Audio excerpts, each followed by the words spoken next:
Majority Report with Sam Seder. The destiny of America is always safer in the hands of the people than in the conference rooms of any elite. Sam Seder. They are unanimous in their hate for me, and I welcome their hatred. We must guard against the acquisition of unwarranted influence, whether sought or unsought, by the military-industrial complex. The Majority Report with Sam Seder. Ever get the feeling you've been cheated?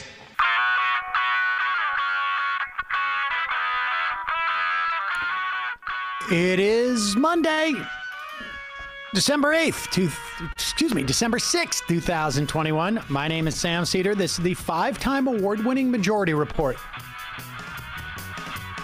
We are broadcasting live steps from the industrially ravaged Gowanus Canal in the heartland of America, downtown Brooklyn, USA. On the program today, Claudia Goldin, professor of economics at Harvard University, author of Career and Family, Women's Century-Long Journey Toward Equity.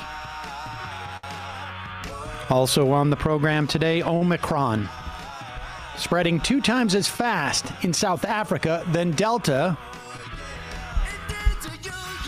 The unanswered question, is it significantly less virulent? Meanwhile, in this country, Delta still rages. Upstate New York hospitals overwhelmed.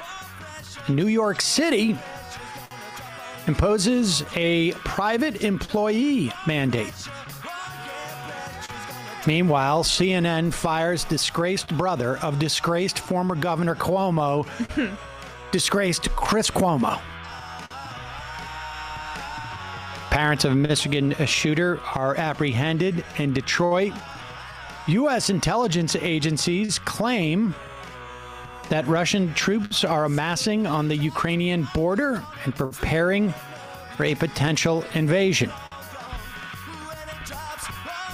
Biden to institute diplomatic boycott of the Beijing Olympics. Former colonel of the D.C. National Guard publicly claims that the Army generals who testified to Congress about the January 6th response lied. Lastly, Afghanistan, facing starvation for about half of its population. Over 20 million people facing starvation at this very moment. All this and more on today's program. Welcome, ladies and gentlemen. Thanks for joining us. Glad you could make it today. I want to talk about just briefly what's going on in Afghanistan in a moment. But joining me, as always, on this Monday, Emma Vigeland. Hello, Emma. Hello, Sam. How are you today? I'm okay. Beginning of the week. I can feel the end of the year break coming. And Hanukkah is behind me. Thanksgiving's behind me. This is one of the big benefits. I mean, there's probably others. Right. But to me, one of the things I really like about being Jewish is that, like, I'm done. Oh, yeah. I'm done. I don't even recognize, as far as I'm concerned, the next holiday, New Year's. Well, I mean, I don't even really recognize that one either because that's amateur hour. I hate New Year's. Probably one of the worst. Easter's worse, but New Year's is terrible. I don't like Easter. But anyway, it's like a little too religious for me, and I'm not religious at all. But I mean, what happens when Hanukkah, it changes every year, is closer to Christmas? Is that when you're less grateful for being Jewish? It drags it out a little bit, but it usually is over before Christmas happens. I mean, I think there's been one year that I remember in the past decade or so.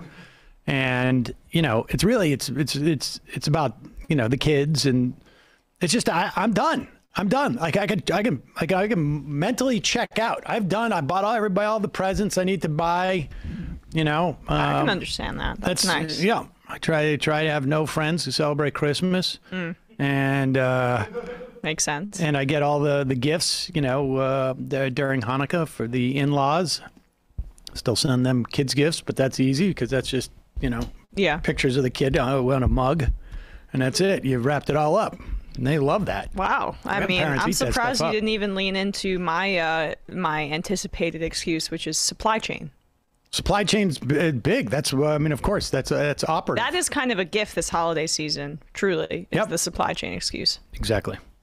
All that said, we do have a new scarf available on the Majority Report merch site, and also pencils. Ooh, pencils are coming. New normal pencils and pens are coming in the next day or two. Check for that. But we got a good scarf. A good wool scarf with a tiny little logo, so you can wear it. And my sister told me to mention that, so I just did.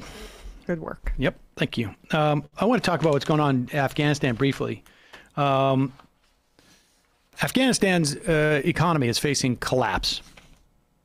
And there's a situation, I mean, and to a large extent, if you look at not all, but so many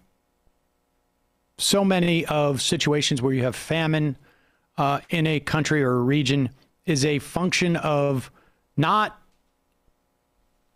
the lack of food, but the lack of an ability to distribute food or a functioning society that can distribute food. And that seems to be what's going on in Afghanistan. You have almost 23 million people who are facing potentially life-threatening food, lack of food. And it is... And the problem appears to be essentially a function of like the collapse of the Afghani government, the freeze on the assets that we have and that the world has on Afghanistan. You have civil servants who have gone weeks, maybe in some instances months, without pay. You have there's no money in the banks, so people can't withdraw money. There's no cash that's circulating in the economy, which apparently is some measure driving up prices of food. How much of that had to do also with some of the Afghanistan officials that were close to the United States leaving with a bunch of money? I'm sure everything that has taken place there, including, our failure to set up some type of, durable and sustainable society that was functioning there. We did the same thing. I mean, let's put it this way. The way that we trained the Afghan military was to be completely reliant on the presence of the U.S. military. There is no reason to believe that we didn't do the same thing with all of the civil institutions that we had a hand in developing, that there was always a sort of predicated on this notion that we would be there. Now, no country is an island, particularly a country like Afghanistan, that is going to need outside investment, is going to need outside aid, just simply because it's been, just obliterated over the course of the past 50 years, at least. And so we need to provide aid, and we need to provide liquidity through, these, whatever it is, the World Bank or the International Monetary Fund. We need to get cash in there. We cash need to pay needs reparations. To start to flow. I mean, that's how you can phrase it. The Afghan people need reparations from the United States for the 20-year occupation and the amount of bloodshed that we're directly responsible for, and the subsequent destabilization. Yep.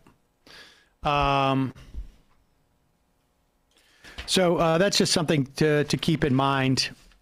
It won't get much attention in the news, I imagine. But this is the implications of our 20-year occupation.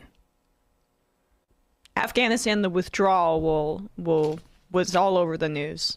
CNN, everybody couldn't stop talking about Afghanistan, right? Right, of course. Now everyone was very concerned. Everyone was so concerned for the fate of women in Afghanistan, of people in Afghanistan, if we were to withdraw. Not so loud right now. No. Meanwhile, we've got we're in the wake of people sort of coming to the realization that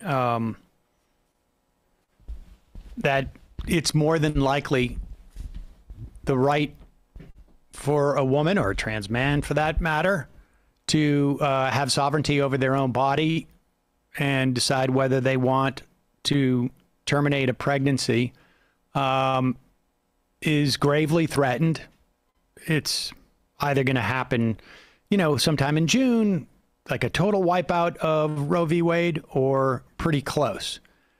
And so there's awareness of what's going on, and you have the right sort of like, there's really two responses from the right. One is to sort of downplay. We saw like Ben Shapiro say this the other day. You can go to Mexico and get an abortion. We're not outlawing it in the entire world. And those are the people who are, concerned about or maybe don't have as narrow of a constituency where they feel like they have to justify this thing as not being draconian. They have to downplay the consequences of their religious theocracy that they're trying to implement so that they can do it, because it's not, when you talk about what actually is going to happen, not that popular. Right. Or the other part of the conservative movement is full on embracing the theocratic nature of this. And here is sort of like, Tate Reeves, who's sort of somewhere in between. He doesn't have to fully embrace it as long as he says the right words to trigger these things. And then we'll show you another Republican politician who is all in on that. Here's Jake Tapper talking with Mississippi Governor Tate Reeves. Of course, it's the Mississippi case that the Supreme Court is looking at. This one drops the date in which a woman has a right to get a pregnancy from 15 weeks out from, to end a pregnancy, to get an abortion, 15 weeks out from conception, which of course is a full-on assault at Roe v. Wade. And once you decide that we can just make up whatever the date is, it will ultimately be if you have sex, you just will have no right to end a pregnancy. You need to suffer the consequences of your actions. Morning after pills, those also will likely be under assault, because if life begins at conception, please. Right. You can't, as soon as you have sex and that results in the pregnancy, you better not try to mitigate that. Let God take care of this. Here is Tate Reeves. So is that a yes, that if Roe v. Wade is overturned, you will enforce the almost total abortion ban in Mississippi that exists in the inevitability or in the situation where Roe v. Wade is overturned? Yes? Yeah, Jake, that is a yes, because if you believe, as I believe very strongly, that innocent unborn child in the mother's womb is in fact a child. The most important word when we talk about unborn children is not unborn, but it's children. And so, yes, I will do everything I can to protect the lives of those children. So now, that's why, if you wonder why they say innocent unborn children in the womb, and they say the most important thing that we say is not unborn, but it's children. Now, they use the word children, but of course, this is not a child. It's a fetus or an embryo. Or, to the point where a law like Texas is trying to limit, like the one in Texas is trying to limit abortion. It's an electrical pulse, basically. Yeah, well, the bottom line is that a person is someone who is born. A citizen is born. A child is born. Yeah, a life is born. When I say, when did my life start? Only like a right-wing ideologue would say at conception. Right. Well, but did it really start at conception, or did it really, what is conception? Did it start when your mom started to ovulate? Before the egg was seeded, right? There is an egg there that you ultimately became you. And there is a sperm that ultimately became you. And then what is the process of developing that egg and that sperm? When that's up for debate, okay, then there's no limit to the end, to what the states can determine, which they're all hiding this behind states' rights. And then be clear here. If this is a person inside this other person who has equal rights to the person who is carrying them, in many respects, their rights are actually trump the rights of the mother. Yes. Why? This is a diminished. This is well. Okay, sorry, your team. Well, I mean, it's an attack on female personhood is how it should be framed. Yes, indeed, because if you, as a who is carrying an embryo, maintaining a pregnancy, your rights become subservient. If your life is threatened, or just simply in terms of like you go down just to, I don't know, nutrition. I mean, all throughout the scale, you are secondary, and you don't need me to tell you this. Here is a Republican congressman who's going to make it quite clear. Why do I have a hold on? Well, why do I have a cup here to hold my drink? If I didn't have a drink, the cup is useless. This cup, this vessel for the drink, it's the drink that is primary. Here is Madison Cawthorn making it clear how they perceive women who are pregnant. Madam Speaker, imagine you've just walked out of this chamber, and outside is a gorgeous sunset. You have a Polaroid camera, and you snap a beautiful picture, and the gray photo prints out the front. You hold it and shake it, waiting for the picture to appear. But suddenly, someone walks by and snatches your photo, ripping it to shreds. You're stunned. You cry, "Why did you destroy my picture?" The person replies, "Oh, it wasn't a picture. It wasn't fully developed yet." All of us in this room realize how asinine that reasoning is. I'll tell you something. The hundreds of millions of dollars that have gone into arguing to strip a woman's right to choose, and that's what they come up with. Yeah, he's just like, I mean, I'm not sure if he's heard of digital cameras. But... Well, I mean, but forget about it. Even on the terms of his own Polaroid, it's not a picture yet. It literally isn't. That's why you're waiting to find out how it comes out. You don't know what it's going to be. It could be nothing. Yeah, sometimes it's trash and then you rip it up. And exactly. Throw it away. You have no idea. But also the other thing is that holding it in your hand does not have the implications for your hand that carrying a pregnancy to term does. Also, is the abortion doctor the one that comes and rips the picture out of your hand and tears it up without you, I guess, carrying that? Yeah, I mean, is he describing a forcible abortion? The agency here is all messed up. Yeah, right. the photographer, the one who took the Polaroid, would be presumably the picture ripper upper, but regardless. But that's the best they can do. But let's go on, because what he's about to do is reveal exactly what the role of the person who is pregnant plays in all this. The person replies, "Oh, it wasn't a picture. It wasn't fully developed yet."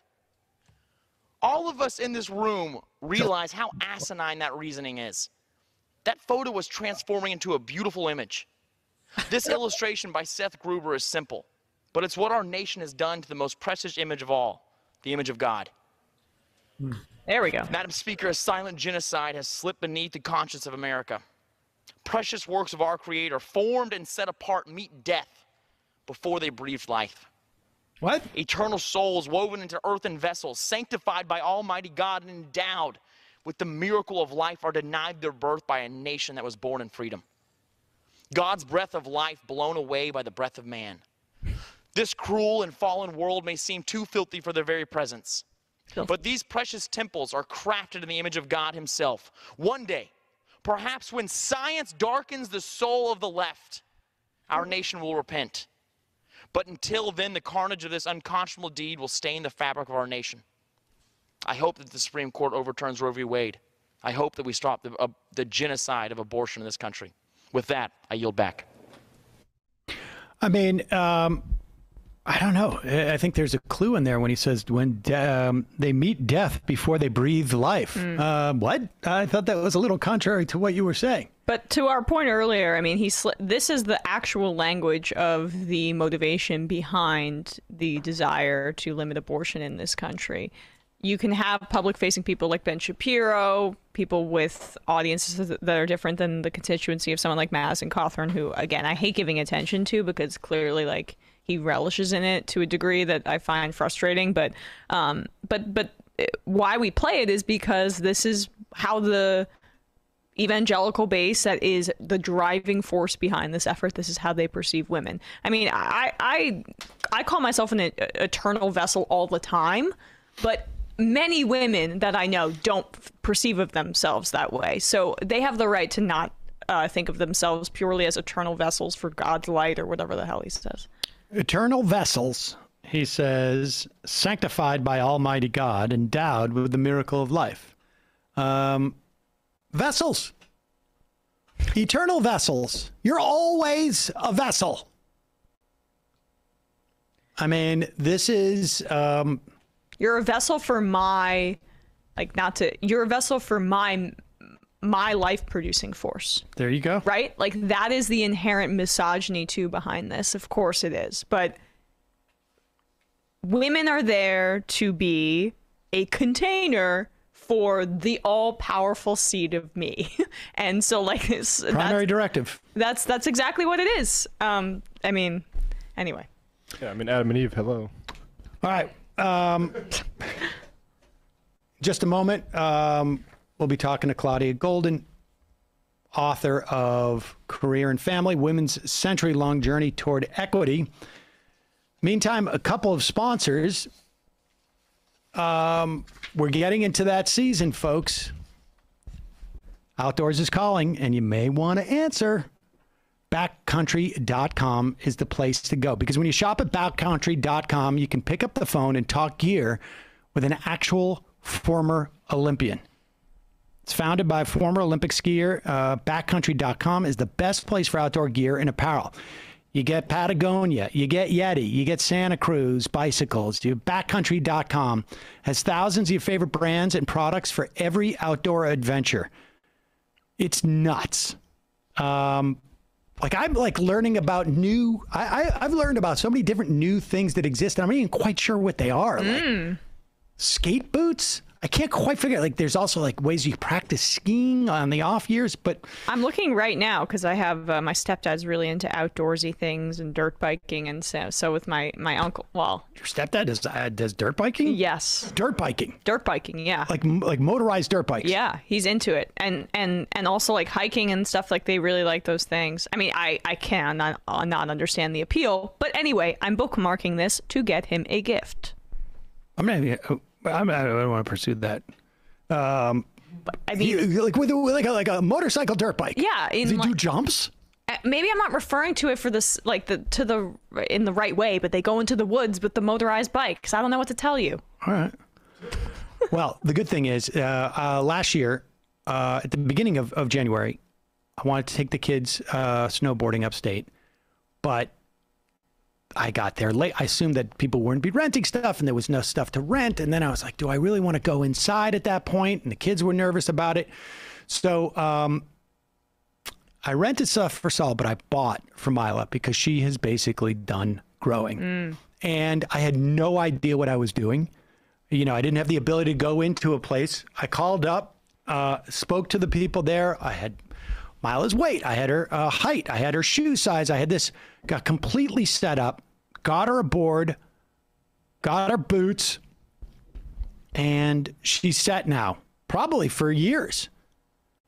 Backcountry gearheads are experts, and they give you a masterclass in the great outdoors. They can provide you a detailed pack list for your next summit, hike, or you figure out what winter jacket works for you. You're in good hands. Everything Backcountry sells is of the highest quality, but the Backcountry gearheads are the real difference. This is the thing that makes it good. You're looking at, there's so many like coats out there. Which one do I need for this type of weather? This is what I'm doing with it, et cetera, et cetera. Go to backcountry.com/majority. Enter promo code majority to get 15% off your first full price purchase. Now, some exclusions apply. Go right now. Get 15% off at backcountry.com/majority. Enter promo code majority. Backcountry.com/majority. Don't forget to enter the code majority. I got like one of those cool, I don't know how to pronounce it, Kuhl jackets. I decided I wanted to get a warm coat last year because I was like, oh, that's the name of the brand. I got to go out. Yeah. I got to go outside and, you know, that's where I'm going to eat or drink or whatever it is. And I finally got a real coat. And I called up and I was like, what's the one if I'm thinking that the temperature is going to be around? Like, I want to be warm at like 10 degrees. Yeah. But I want it to be not too heavy. So, bingo. I'm really am going to get these gifts. I'm looking at it right now. We'll talk more about this whole motocross thing. I don't get it. I don't either. Folks, very easy to get dehydrated these days. For me, the heat comes on in my building. It is a very dry heat. Got Older that, like, building? Yes. Yeah, I'm feeling that too. Way old. And so in addition to my morning regimen, where I drink a bunch of liquid IV, 1 stick of liquid IV and 16 ounces of water hydrates you faster and more efficiently than water alone. So I have some when I go to bed too. Plus, liquid IV tastes great. Flavors like watermelon, strawberry, and lemon and lime. If you're having a couple of drinks, holidays, want to make sure you don't feel like a total wreck the next morning, liquid IV before you go to bed. If you wake up, you forgot, you can take a liquid IV then. It is really hard to cure a hangover, but you can prevent it, and liquid IV does help with that. There you go. Emma came in today and was like, do we have any more acai that I could maybe take home? Yeah, I mean, yes, that's not what I needed. We're for out all of the the acai time. and strawberry. I know. I'm not saying that you more. you were drinking. I'm just saying that's. I do love it. I do love it. Liquid IV contains 5 essential vitamins, more vitamin C than an orange, and as much potassium as a banana. Healthier than sugary sports drinks. There's no artificial flavors or preservatives and less sugar than an apple. Has the optimal ratio of glucose, sodium, and potassium. Delivers water and nutrients to the bloodstream. The company has donated over 4 million servings during this COVID-19 era. Products are being donated to hospitals, first responders, to food banks, all around. You know my deal with liquid IV. I use the lemon ginger with the matcha, my energy drink, as it were, substitute for coffee. And then I follow up usually with, these days, with the orange. That is like the immune support or the watermelon.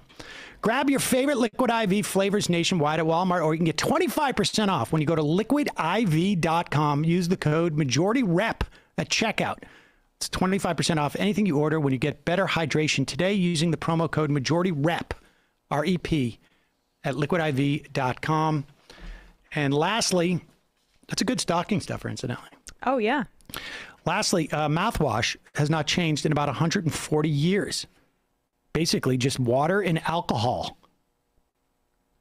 That's why the oral care experts at Quip created a mouthwash that gives you more of the ingredients you need, and it comes in an eco-friendly refill bottle that's 100% recyclable. So no more of those massive jugs that you get at the box stores or wherever it is.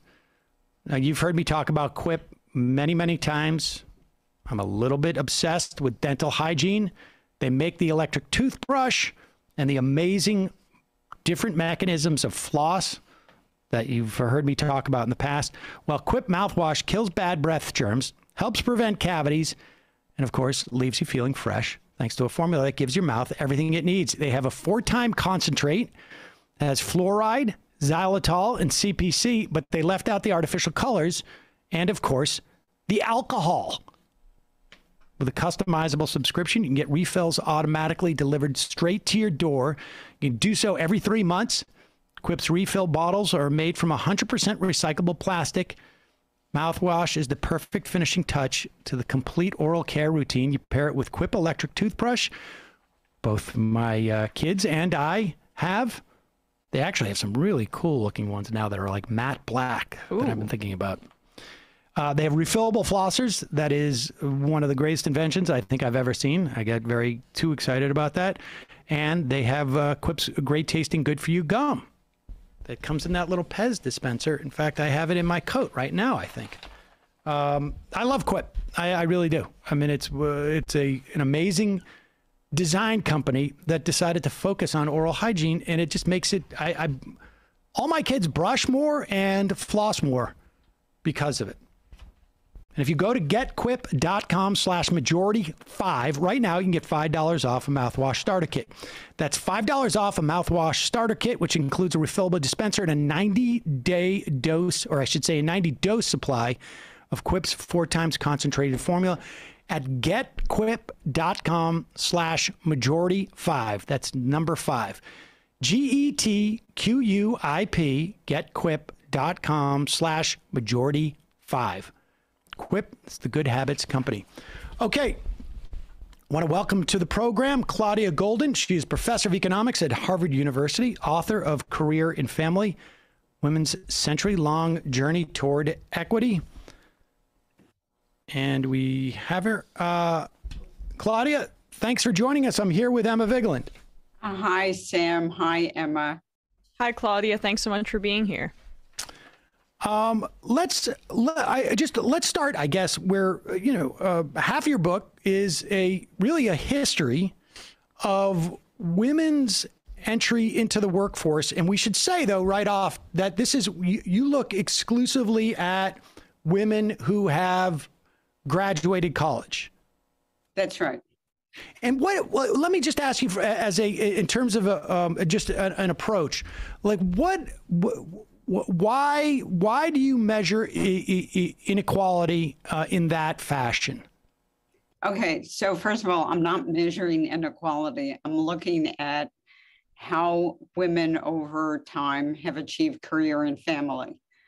That's not necessarily looking at inequality, that's looking at a transition.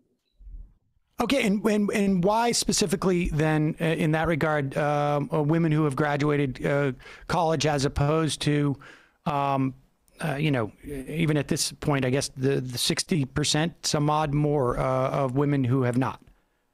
Okay, so let's get the numbers straight. Today, among young women, around 45 to 50% will eventually graduate from a 4-year institution in the U.S. So it's a large number today. It was much smaller in the past. But if we think about the term career, okay, a career is something that's different from a job. And the word career comes from the Latin root to mean to run a race. It's the same root that gives us the word chariot and the word carriage. And so if we think about what it takes to run that race, it's probably a fair dedication, a fair amount of education. And generally, it would be someone who graduated from college. Now, it may not be a 4-year institution in the past. It may be a 2-year institution, but it's something more than a high school degree. Okay, fair enough. And so you cover essentially 5 groups of people, cohorts of women over the course, really, I guess, temporally. So let's look at just the first, which is women who graduated from college in essentially the first 2 decades of the 20th century. Right. What did you find in terms of like what they did in terms of their ability to develop a career? So the first thing is that I take the last 120 years and I look at what happened to the individuals in terms of their marriage, children, labor force participation, and the types of careers that they entered. And they get divided up in a very, very natural way. These aren't boundaries that I impose on this group. These are boundaries that come from the group. And you can see it very clearly by the fact that the first group, group 1, that graduated college in the first 2 decades of the 20th century had either family or career. So in that group, 50% of the women never had a birth or never adopted a child. That's enormously high. And we can contrast that to a group 3 that is as different from that group as night and day. So group 3 graduated college from the 1940s, the end of the 1940s to the mid-1960s. These are the mothers of the baby boom, not the baby boom themselves, but the mothers. In this group, about, of those who married, about 90% had children. So in fact, the boundaries here are coming from demographic changes. They're coming from essentially from a sea change that occurs in society. And we wind up with the most recent group that wants to have career and family. Okay, so let's go from group 1 to group 3. From the 20s to the mid 40s, essentially, there was a delay in family, right? Is that what you found, that in terms of or I should say having children? So that's from group 3 to group 4 is where the big delay comes from. From group 1 to group 3, it's just the opposite. Group 1 is marrying at relatively low rates, having small numbers of a very small fraction are having kids. Group 3 is, as I said, the mothers of the baby boom. This is the huge demographic tides that led to very early marriage rates, even among college graduate women. And then there was a remarkable change that occurs in the late 60s, mainly early 70s, when the age at first marriage begins to climb and has continued to climb since then. And those women put off having kids, put off getting married, and pursued professional and graduate degrees and pursued careers to a very, very big extent. They put off having kids, and to some degree, a large fraction of them never had kids, sort of like the Liechtenstein print, I forgot to have the kids. And the most recent group is looking back at them and saying, well, you did the career stuff right, but let's get the family stuff right.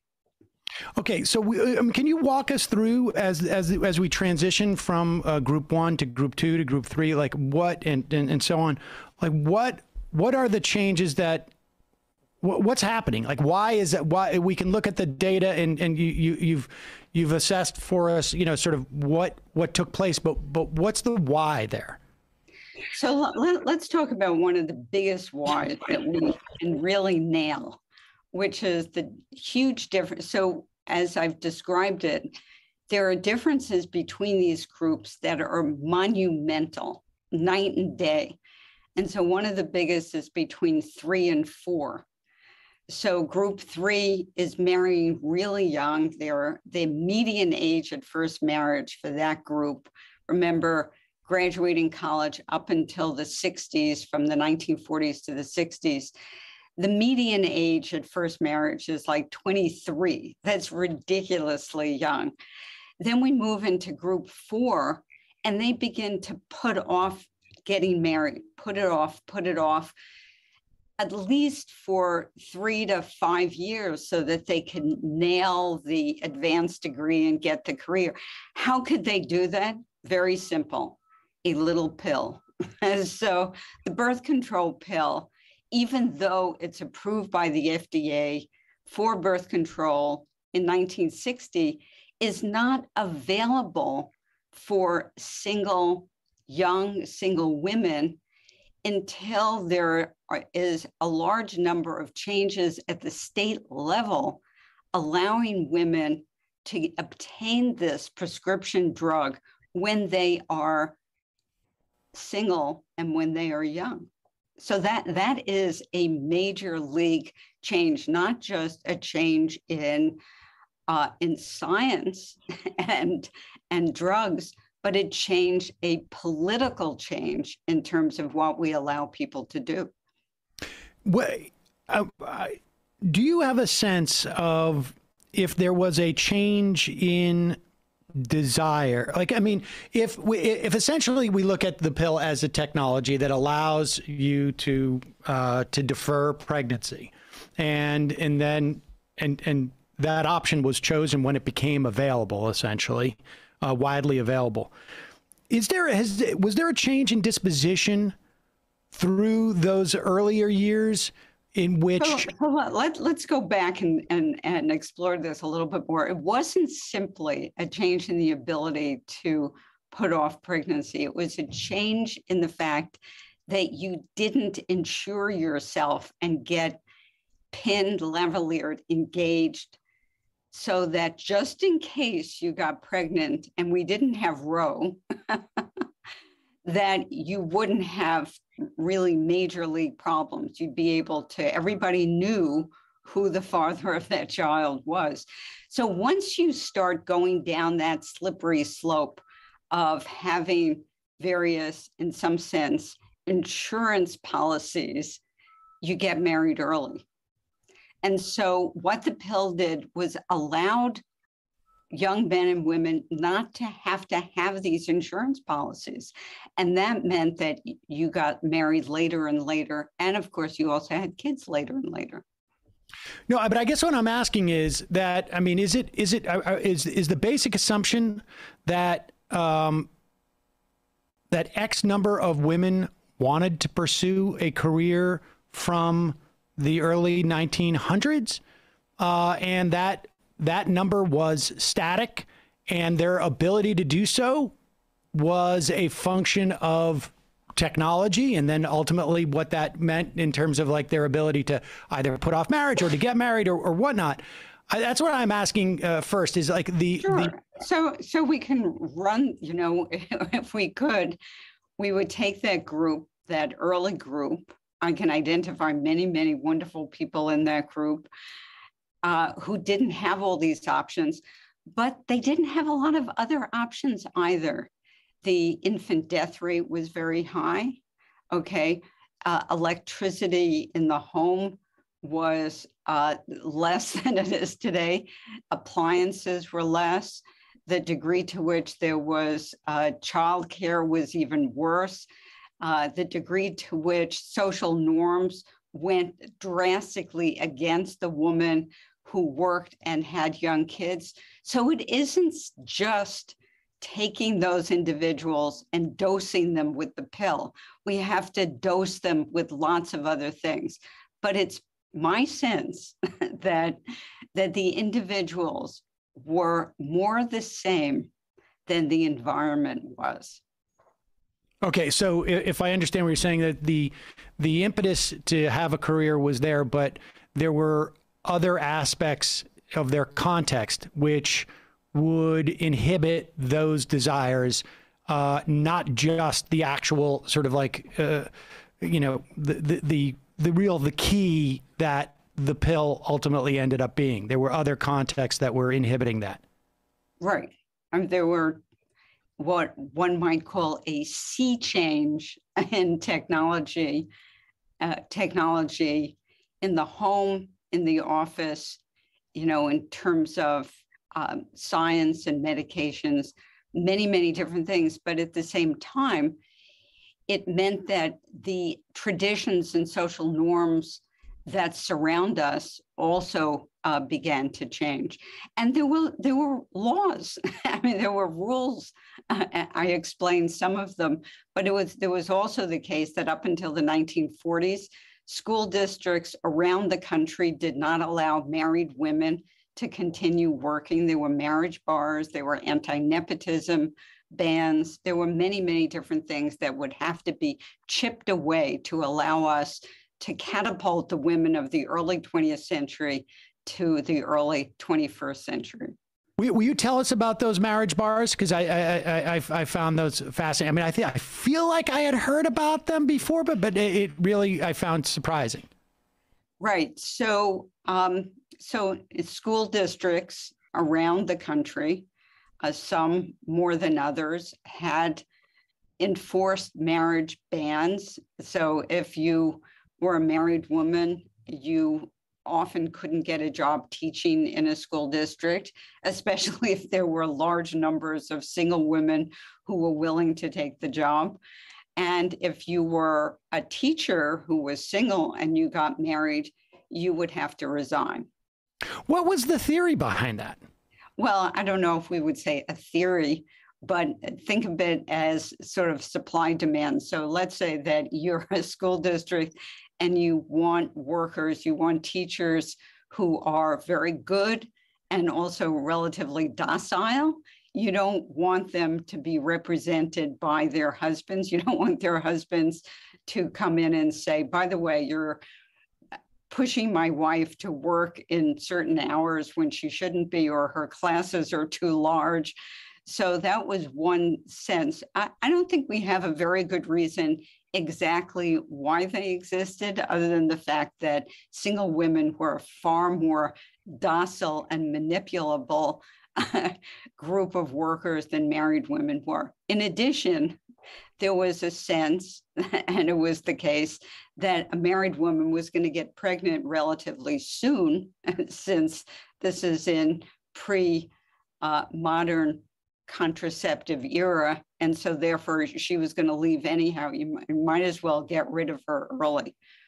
Was there also the kind of notion, at least when being structured by the men here, or from their perspective, that the single women who were employed here were also looking for a husband, so it allows for a more amenable attitudes as opposed to married women who are already, they can't be the object of my affection? There weren't that many guys making these decisions, though. I mean, so the question is, where are the men here? These are relatively small schools, so I don't think that there are. This isn't like an office in which there's, you know, a bunch of male supervisors. Was there also an element of this is like some measure welfare, that a single woman does not have any means in which to be supported, and so therefore they get prominence because society, you know, we don't want these single women running around starving type of thing? Yeah. So these regulations were greatly extended during the Great Depression, which would enhance the credibility of what you said, but the extensions were mainly in office work, and they always existed in teaching, and they were increased somewhat during the Great Depression in teaching, but not all that much.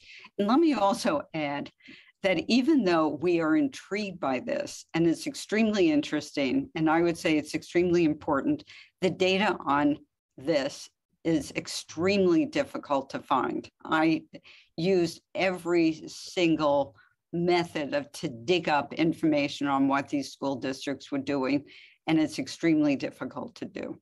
So this is yet again something that was important, and then once it disappears, it becomes sort of ephemera. So I also dug up information about what firms were doing from surveys that were done by the Women's Bureau of Firms, and they're mainly during the Depression. Interesting. And will you? I want to circle back to just, you know, the what you had to do to get all this data, because it's nuts. There is no like this is the encyclopedia of all this stuff here. I mean, this is really sort of disparate stuff. But can you speak to what turns out to be somewhat of a myth, that the increase in the participation of women in careers, I guess, was a function of World War II?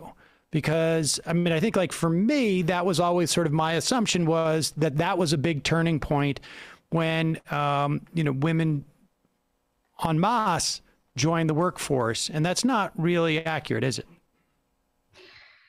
No, it's certainly not accurate for careers, because the women during World War II were not being asked to become doctors and lawyers and managers and academics.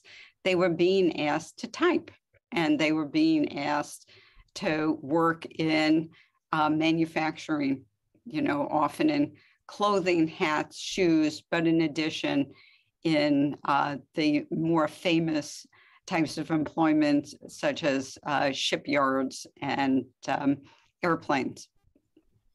Well, did the inclusion of women in these jobs end up having any implications in terms of careers? I mean, it's, was there a dynamic, I guess what I'm asking is, once you're on the inside of the factory, that maybe you have a chance to become like a manager, or once you're learning to type, maybe the skills you have, end up getting you, I mean, I don't know, if you're going to college, it really seems to me to be a function of money, but there's still maybe more of an opportunity to have a career at that point. Right. These were generally not college graduates. So the women who were, so this is, let me back up a bit and say that, yes, indeed, there was a very large increase in the employment of young women, particularly those who would not have entered the workplace because they had kids. We had the Lanham Act, which supported nursery schools in the 43 to 45 period. There were also older women. In fact, the largest group that came in are women in their late 30s and in their 40s. But by and large, by 1950, the vast majority of the women who were brought in to the workplace went back into their homes. So many of the jobs that they took were jobs that returning servicemen, that they were those jobs. And so these women were summarily dismissed. That said, we can trace the fact that even by 1950, in places where more women were brought into the workforce, we can see the residue of that. But it's not a career residue; it's a job residue. Okay, so let's get to the more towards the present day. Could I ask one more question before we move on from that, just really quickly? Like, how did you find in your research these this timeline fit along racial lines? Like, what were some of the discrepancies between white women and non-white women?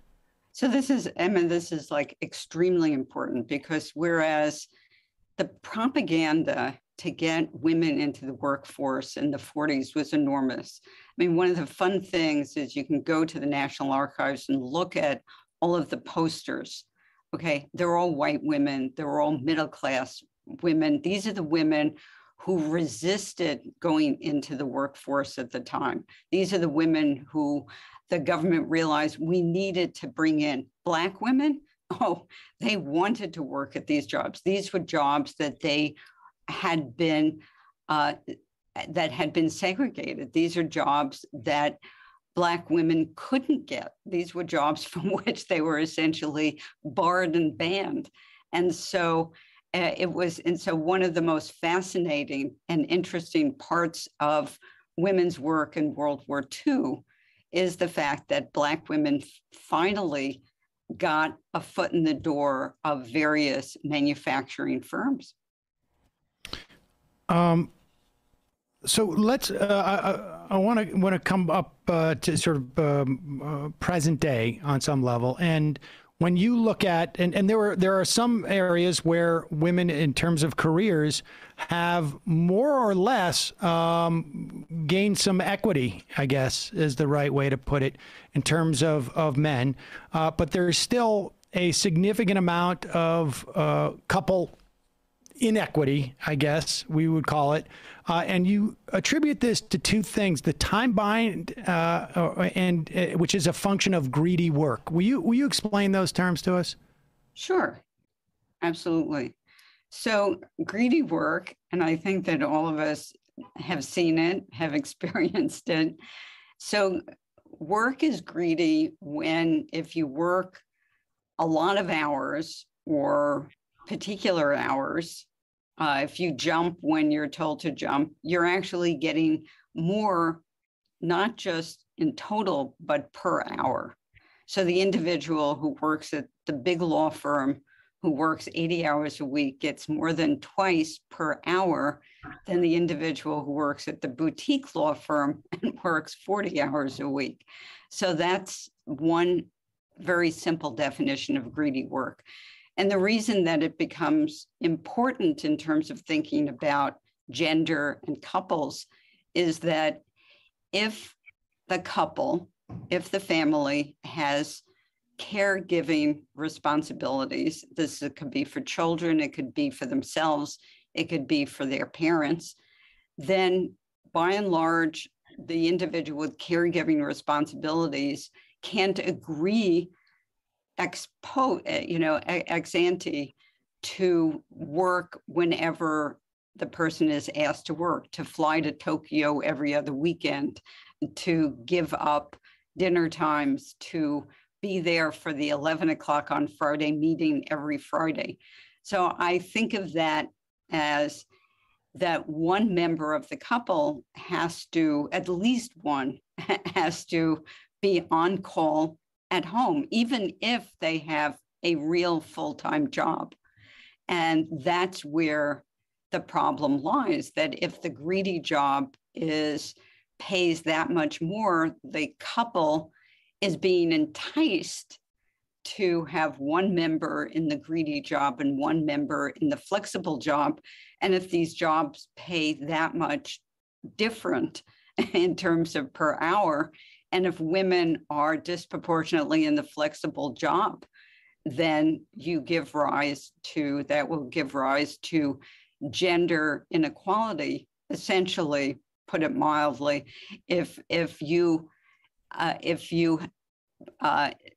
have couple inequity, if you jettison couple inequity, you throw gender inequality under the bus with it. And so what is how do we, how does society address that? And to what extent, and maybe this is outside your portfolio, but to what extent does addressing it for this cohort of people who have graduated college, now around 50% in terms of women who have graduated college and are pursuing a career, I guess, how does society address that dynamic that you've just outlined? Jobs that want more control essentially over their employees pay more for that control, and that ends up inevitably implicating couple equity. But then how does let's start with that. What's the response for that from a societal perspective? Okay, so the first important thing, and this is true if you have a health problem or a problem with your house, is to diagnose it correctly. So if we see that there are differences in earnings between men and women, differences in promotions, differences in jobs, do we diagnose it as the notion that women don't compete well, they don't negotiate well, supervisors are biased? So the first important thing is to have the correct diagnosis. And if we diagnose it in the way in which we've just been talking about, then we're on the right road. Now, it may be that, quote, a solution is not an easy thing to invent, to produce, to come up with, but it is still the case that we're not trying to tweak with things that aren't going to give us much and are just going to waste. Is it the case that having managers and supervisors take de-biasing training, is that just a waste of money? So, okay. So in other words, like a book that says you've got to be more forward in asking your boss for more money, or these bias, like these type of sort of non-structural changes are not up to the task if what we have is a structural problem. Right. And I'm not saying that there is no sexual harassment, no real discrimination, and no bias. Right. I'm just saying that we can get rid of all of that and we would still have this other thing, and it's going to be quite large. But the way in which we can get out of this is to make jobs more flexible in the sense of reducing the cost of flexibility, making flexible jobs more productive. And one of the silver linings of the pandemic, perhaps, is that you don't have to take that trip to Tokyo. You don't have to go to Zurich to sign the contract. These are jobs that people with caregiving responsibilities have not been able to take. And they may be jobs that we don't have to do anymore, that we don't have to have the individual allocate entire weeks or weekends to travel when they couldn't possibly do that if they had caregiving responsibilities. Another factor, which is very clear, is that I don't want to make individuals into commodities, but just having one good substitute for yourself gives you a lot of freedom. We can see that, for example, in certain physician practices, that having a team of pediatricians is good for the pediatrician, and it's also good for the parents of the child who gets sick when pediatrician number one isn't available. But aren't the reforms that you're talking about, I mean, I'm not convinced that necessarily anything that is developed, during COVID in terms of not flying to Zurich or whatever it is really going to be durable. Ultimately, I think these entities are going to pursue their profits. If they find it more profitable to send someone to Zurich, they might ultimately do that, particularly if their competitor is sending somebody to Zurich to do these things. Is there no really, I guess, government or societal type of things, or are we just like hoping that essentially these corporations or management or however it is finds it more profitable to not do X, Y, or Z? First of all, I'm surprised that you don't think that we have entered a new normal. There were many different technological adaptations that we could have made before, and we didn't. What happened was that we have had a coordinated equilibrium. I assure you that in the next 5 to 10 years, you will look back at this conversation and say you were wrong, that in fact, we have entered a new normal. And in fact, the firm that used to send everyone to Tokyo and spend a lot of money on hotels, on airfare. We really don't. But the fact is that we don't know what we're going to be looking back on. That's exactly right. We don't know, and therefore I'm not going to say one way or the other. But I do think that we have entered what we might call right now just a new normal. I suspect. I mean, I also think that there used to be messengers who would ride their bikes if I wanted to send something to Midtown from my office in Brooklyn. But that hasn't necessarily, and that has been replaced, and I now email it, but that hasn't done anything in terms of what you refer to as greedy jobs. I mean, I think it's possible that people won't be taking as many trips to Zurich, but I'm not convinced that once one firm realizes that hey, wait a second, when we have people in here 5 days a week, our sales go up 5% or 10%. We're going to do that. And then a competing firm is going to see that. And then I think things could easily change back. Now, it's possible. Maybe these are durable. Maybe they're not durable in the way that we predict. But I guess what I'm saying is that other than hoping that this chance pandemic has altered the formulation for 50% of the female population, is there any things as a society that we can do that are not incumbent upon outside extraneous forces changing? These aren't outside extraneous forces. These are individuals having their preferences revealed. These are not outside extraneous forces at all. I guess. Okay? So these are technological changes these are technologies, Sam, that have always been out there. We just had there could have been an inherent desire to change, but you needed a coordinated equilibrium, and we just got a coordinated equilibrium. I think it's a fascinating change, and we could come up with lots of other examples where we had coordinated equilibrium, and then you said, gosh, there was such inertia, I didn't realize that I could get to the subway a different way. And now I realize that I'm in a better position. But remember that we're also thinking about whether men, fathers, have also a desire to spend more time with their children and will go to their workplaces and say, you want me to miss dinner every night? You want me to go to Zurich every other weekend? You know what? You're going to have to pay me so much more that you will think about changing your ways. End of story.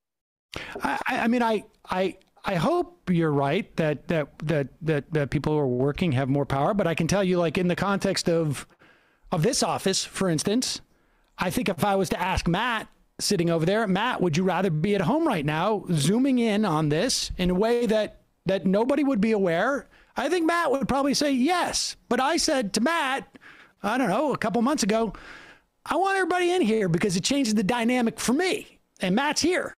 And so I think like the fundamental principle in my mind is that the capitalist class, the managerial class, whatever you want to say, ultimately is going to do what is in their most profit to them, and that we don't necessarily. That's right. That's right. But Matt could say to you, yes, Sam, I just had a baby and I want to stay home. So if you want me to come in, you have to pay me 3 times as much. And Sam would say, I don't know. Maybe you can come in every other day.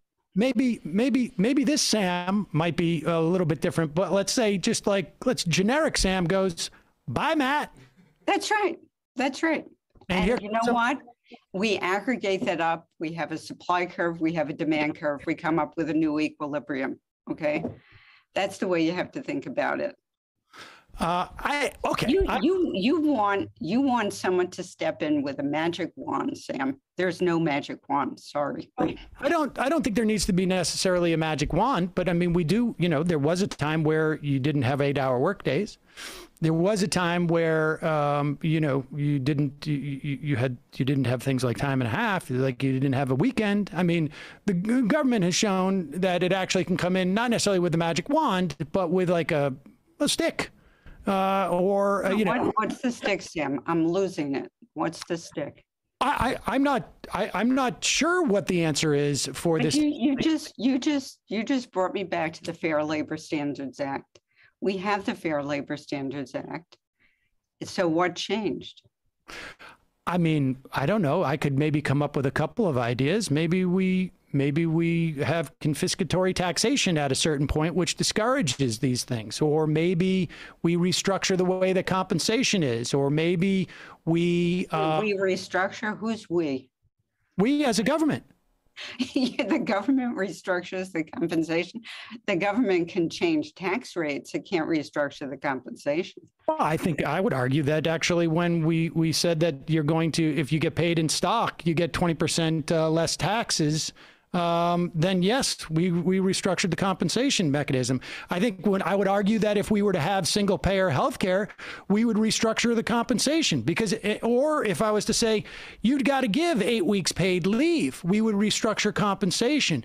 Or if I was to say that childcare is subsidized, or we're going to do an expansion of the child tax credit. I mean, there's a lot of ways I think government can restructure compensation. Well, that was where I was going to go with this. So there are 3 things that can be done. One has to do with the one that we're talking about, which is that substitution, reducing the price of flexibility, increasing the productivity of flexible jobs.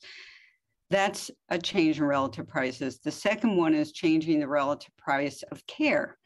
So increasing the availability, lowering the cost of pre-K programs. Okay. Would we as a nation ever go further than that and increase or have subsidization for, in a Sweden-like manner, for child care itself of children, infants, 1 and over. I don't know. We can have a conversation about why we as a nation have not come together on something like that. Parental leave is completely different, by the way. So that's a different story entirely.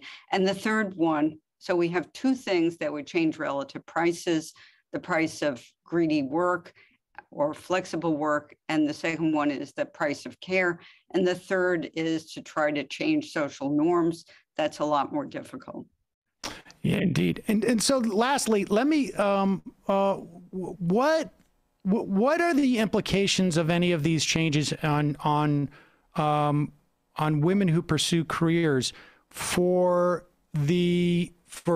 folks who you know, are engaged in jobs and non-careers, I guess? So there certainly is, in the sense that there was a great piece in the Times many months ago about Jamba Juice workers and the fact that, you know, we think that there are greedy jobs. There are also jobs in which you don't even know when you have to show up. In those jobs, if you're a single mom, they're hell, because, you know, when do you need care for your kids? If you're a young person who wants to pursue advanced, you know, wants to finish your GED or get an associate's degree, when can you go to school? So yes, so some aspects of greedy jobs trickle down to those employments as well. And that's where I would whip out my magic wand and enforce some of those labor acts that say we need a written down schedule, and you need to give your employees 3 or 4 weeks notice as to what that schedule is, or maybe even 6 months or something to that effect. But well, good luck. Well, we're working on it. Claudia Goldin, the professor of economics at Harvard University, author of Career and Family, Women's Century-Long Journey Toward Equity. Thanks so much for your time today. Thanks, Sam, and good to meet you, Emma. Good to meet you as well. Thank you. Bye-bye. Okay, bye now. I was going to say, we're going to put a link to that book at majority.fm. Folks, it's your support that makes this show possible. You can become a member at jointhemajorityreport.com. It's what keeps Matt coming in here. Yep. It's like crack the whip. Matt, honestly, if I gave you the option, you know, are you turning red? Oh, no. I would definitely take a couple days a week. Right. You'd be chilling at home in your some days of the week, fancy seat that you have back there. I like to get the walk-in. I don't know much about the fancy seat, but I like the walk-in to work. Your gaming seat. Yeah, it sucks, though. You're obsessed with his gaming chair, right? And he said that good, but it's bad. He cheaped out, right? You got it. Well, because all the office chairs weren't available or stocked up, so I got a gaming chair, and the gaming chair is cheap because, you know, gamers don't really know the finer things in life. They don't like padded armrests. You would hate the girly kind of velvet office chair I got for the new apartment, which my boyfriend hates too. Guess what I'm getting you for Christmas this year? Oh wow! Padded. I had to get one for my elbow, but it's horrible. But that's it. But folks, it's your support that makes this show possible. You can become a member at jointhemajorityreport.com, and don't forget Majority Live. The big live. The big live is happening on January 16th in Boston, Massachusetts. On the bill, Natalie Scher, John Benjamin, Larry Murphy. I'm conferring with Benjamin and Murphy this week, actually, at dinner over plants. You're gonna put tell them what to do, and you're gonna plan some stuff. Maybe. All right. I don't know. I'll wing it. We'll see. Folks, you can become, I should say you can join us going to majoritylive.com or majorityreportlive.com. We're going to have a ton of fun. We're going to be vaxxed. We're going to be masked.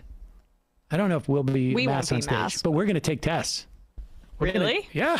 You're going to take tests, right? Oh, I thought you meant the whole auditorium. Yeah, no. No, I'm not going to test the whole auditorium. We'll take tests, yes. Yeah, I'm going to get there early, so if you want to come get your test administered by me, I'm going to swab everybody. Right at that nostril. And folks, what better gift than a Majority Report scarf? Got a good scarf. Yeah. I want at shop.majorityreport.com. I am a scarf person, and I walk to work in the middle of winter. That'll be nice. Here is a tip for you young folks who don't wear scarves. Now, I know you do, but I didn't understand this until I was much older. You go out, you wear your coat, it's not heavy enough because that's the way you roll, right? You're a little tied into fashion, you want to look good, you're going out of town. Scarf is the smallest piece of clothing you can carry with you. Yes. That gives you the highest warmth factor you could get. I mean, look at me. In the winter, I love my neck being warm, right? At all times. Yeah, I wouldn't do a turtleneck. Yeah, well, it's still a little constricting. Yeah, I don't like that feeling. I like it. And I'm better than you, so listen to me. Matt, what's happening in the Matt Leckian universe to the extent that you can enter it because I hold you here captive? So for patreon.com/Left Reckoning subscribers, we did a think tank this weekend talking about a whole bunch of questions, including the Jamal Bowman DSA stuff. On Wednesday, we have Tamanisha John joining us to talk about Barbados becoming the newest republic in the world and doing what everyone should do and get rid of the Queen. That'll be at 8 o'clock Eastern.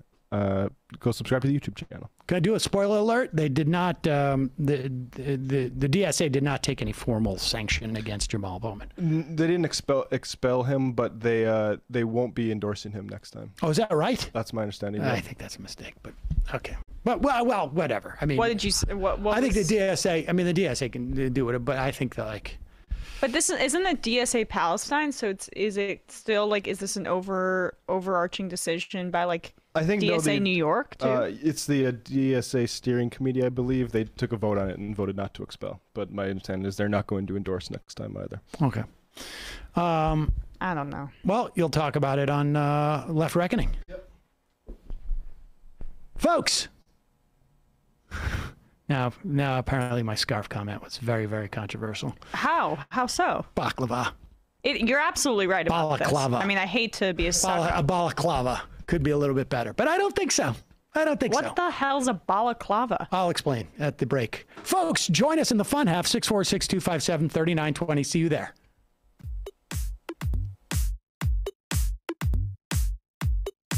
Left is best. Jamie and I may have a disagreement. Yeah, you can't just say whatever you want about people just because you're rich. I have an absolute right to mock them on YouTube. He's up there buggy whipping like he's the boss. I am not your employer. You know, I'm tired of the negativity. I'm sorry, I didn't mean to upset you. You're nervous? You're a little bit upset? You're riled up? Yeah, maybe you should rethink your defense of that, you fucking idiots. We're just going to get rid of you. All right. But dude. You want to smoke this joint? Yes. Do you feel like you are a dinosaur? Some good shit. Exactly. I'm happy now. It's a win-win. It's a win-win-win. Oh, hell yeah. Now listen to me. 2, 3, 4, 5 times. 847-906-501-457. 2, 38, 56, 27. 1/2. 5 8s. 3.9 billion. Wow. He's the ultimate math nerd. Don't you see? Why don't you get a real job instead of spewing vitriol and hatred, you left-wing Limbaugh? Everybody's taking their dumb juice today. Come on, Sammy. Dance, dance, dance. Ooh.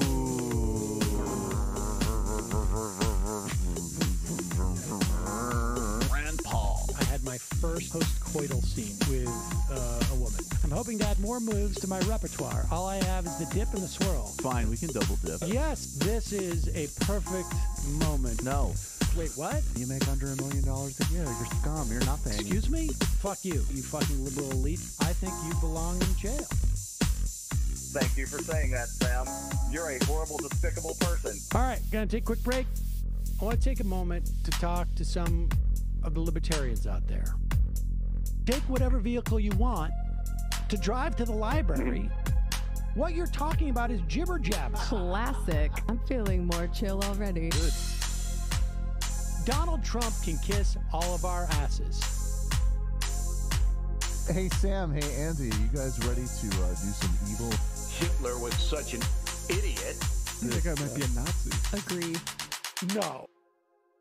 Death to America. You. Yes.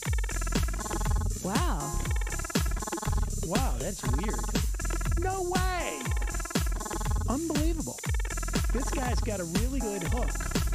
Throw our hands up. Ooh. Wow. But Sam, I gotta get off. No worries. Let's. I want to just flesh this out a little bit. I mean, look, it's a free speech issue. If you don't like me, Hey! Shut up! Thank you for calling into the Majority Report. Sam will be with you shortly.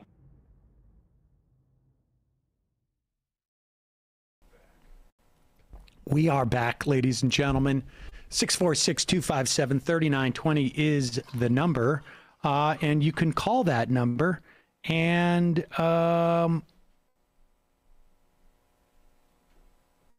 okay, I just got noticed that Saul's dentist appointment was changed. So, yeah, there you go. Apropos, I have, like one of those greedy jobs I got. I was able to flex, and now I'm going to be able to take Saul to the dentist next Monday. Oh. Yeah. So there it is. All right. 646-257-3920. Deep throated. Nope. Okay. Oh, yeah. Okay. Right. All right. Shout out to all the postal workers and delivery people busting their asses today. Shofar, please. Left is back. Yes. You got that. The package room in my building. It's unbelievable. I've never seen anything like it. What's that? The package room in my building, of packages that people got delivered to the apartment building. Wow. It's like a maze. There's so many things. Small room, but. It's always snowy in Ottawa. Ottawa has a TikTok for us if you want to pick that up. That would be great. We need to get more involved. A lot of stuff happening on TikTok these days, I think. We're going to talk about that. I'm cutting myself off. There's no way. There's no way I'm joining TikTok. Just looking at, he's got a TikTok link there that apparently we want to see. Call from 510 area code. Who's this? Where are you calling from? Is this me? I think it's you. Oh my God, I can't believe I got in. I'm so excited. Hello, I'm Jenna. I'm from Fremont out here in the San Francisco Jenna, area. are we on speakerphone? Yeah, can you talk a little bit closer? No, I can. Yeah, let me take you off Bluetooth. Okay. Yeah. Now, what do you think about these Bluetooth things to people that you don't realize? Is that better? Yes, that sounds so much better. Oh, great. Thank you so much. I'm Jenna. I'm Fremont from the San Francisco Bay Area. Jenna, how are you? I'm well. Thanks for calling. Thank you so much. Oh, my God, I'm so excited. Okay, so I've been watching this show for 3 years. Okay, so I'm transgender, and I was really Trump was just awful. What? All the stuff he was doing for us. I know, right? Joking. What? Yes, go ahead, Jenna. I know. But you and Michael Brooks and Emma, when she was on TYT, just really helped me out so much. And I've always wanted to say thank you so much, and it's really hard to get through. Well, I appreciate that. That's really sweet. Thank you for saying thank you. It makes us feel nice. Yeah, no problem. You guys are doing such a great public service. I can't even put into words. Obviously, rest in power, Michael Brooks. I miss him so much. Yep. I wanted to ask if I could get a shofar. I'm getting my implants on Wednesday. Oh. Congratulations. Thank you so much. Right. Yeah, that's pretty much what I wanted to say. I've been, like I said, I'm trying to get through forever. So thank you, all of you. Thanks for the call, Jenna. Yeah. Appreciate it. Yeah, you have a great day. Good luck on Wednesday. Thank you so much. That's exciting. It is. I love those. I love her energy. Thank you. There you go. Thank you so much for complimenting us. Yes, exactly. Definitely need that today. Yeah. Calling from a 740 area code. Who's this? Where are you calling from? Hi, Sam, is this me? Yes, it is. Hey, so first of all, I wanted to apologize.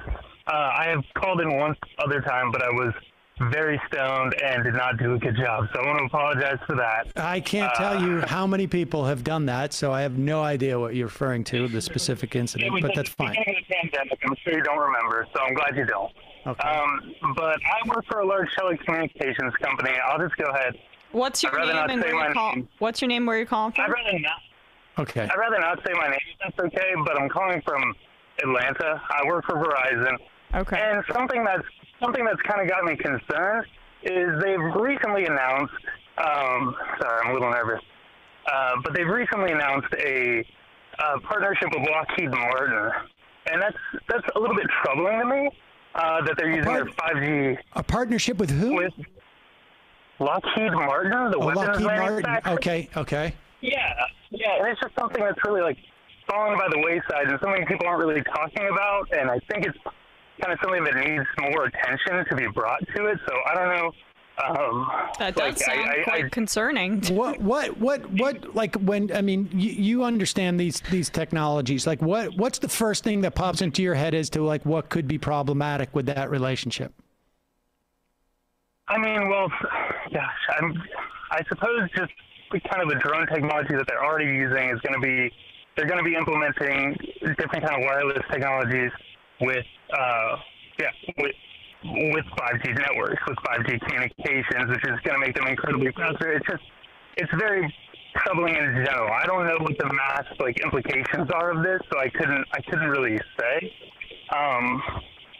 But yeah, it's just big picture. It does not seem like something that's a very. It just seems it's very concerning to me. Is the long and short of it. I've read a few of their press statements about it, and they're just it's tickled as fuck to be able to have this partnership with a massive. I mean, I don't know if they're Lockheed Martin's political leanings, but I'd have to assume that they're fairly right wing. But it just a mass surveillance company like Verizon, which is effectively what they are. Yep.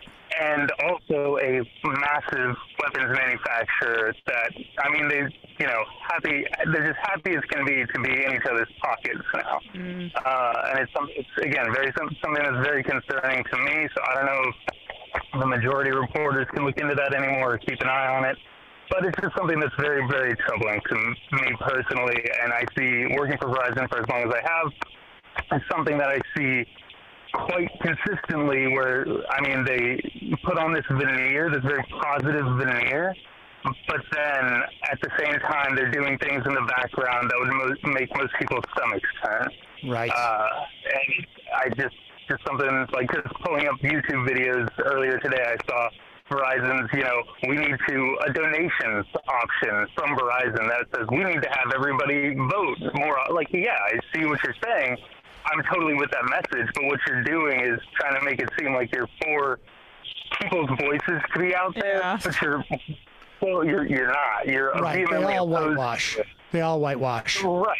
Exactly. Well, listen, I appreciate the call, and if folks have any ideas or anything that they can offer in terms of that Verizon and Lockheed Martin, certainly email in or IM or call. Appreciate the call. Thank you. Yeah, real quick, I'm sorry. I'm Michael Brooks, huge fan of his. I used to be kind of a right-wing, not right-wing, but I was an anti-theist, kind of New Age Christopher Hitchens type, and he got me, out of that. So, he's just a really important guy, and I miss him a lot. So, Thank you, guys. Thank you. Thank you.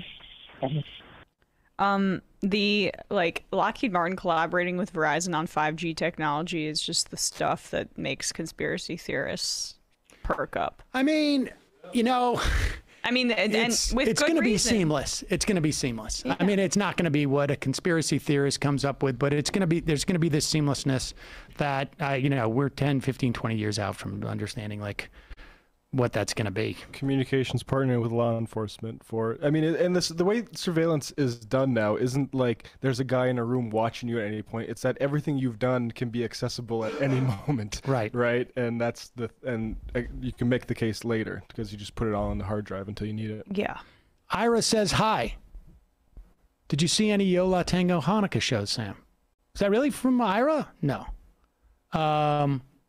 It could be another Ira. Could be another Ira. I didn't. I was contemplating going. I desperately wanted to. But I wanted to wait until Saul, he just got his second shot over the weekend. I wanted to wait until he was fully vaxxed just so that we were all like, we'd done everything that we could do. How's he, how'd he react to the second shot? He did not feel great today. Oh, well, I mean, makes sense.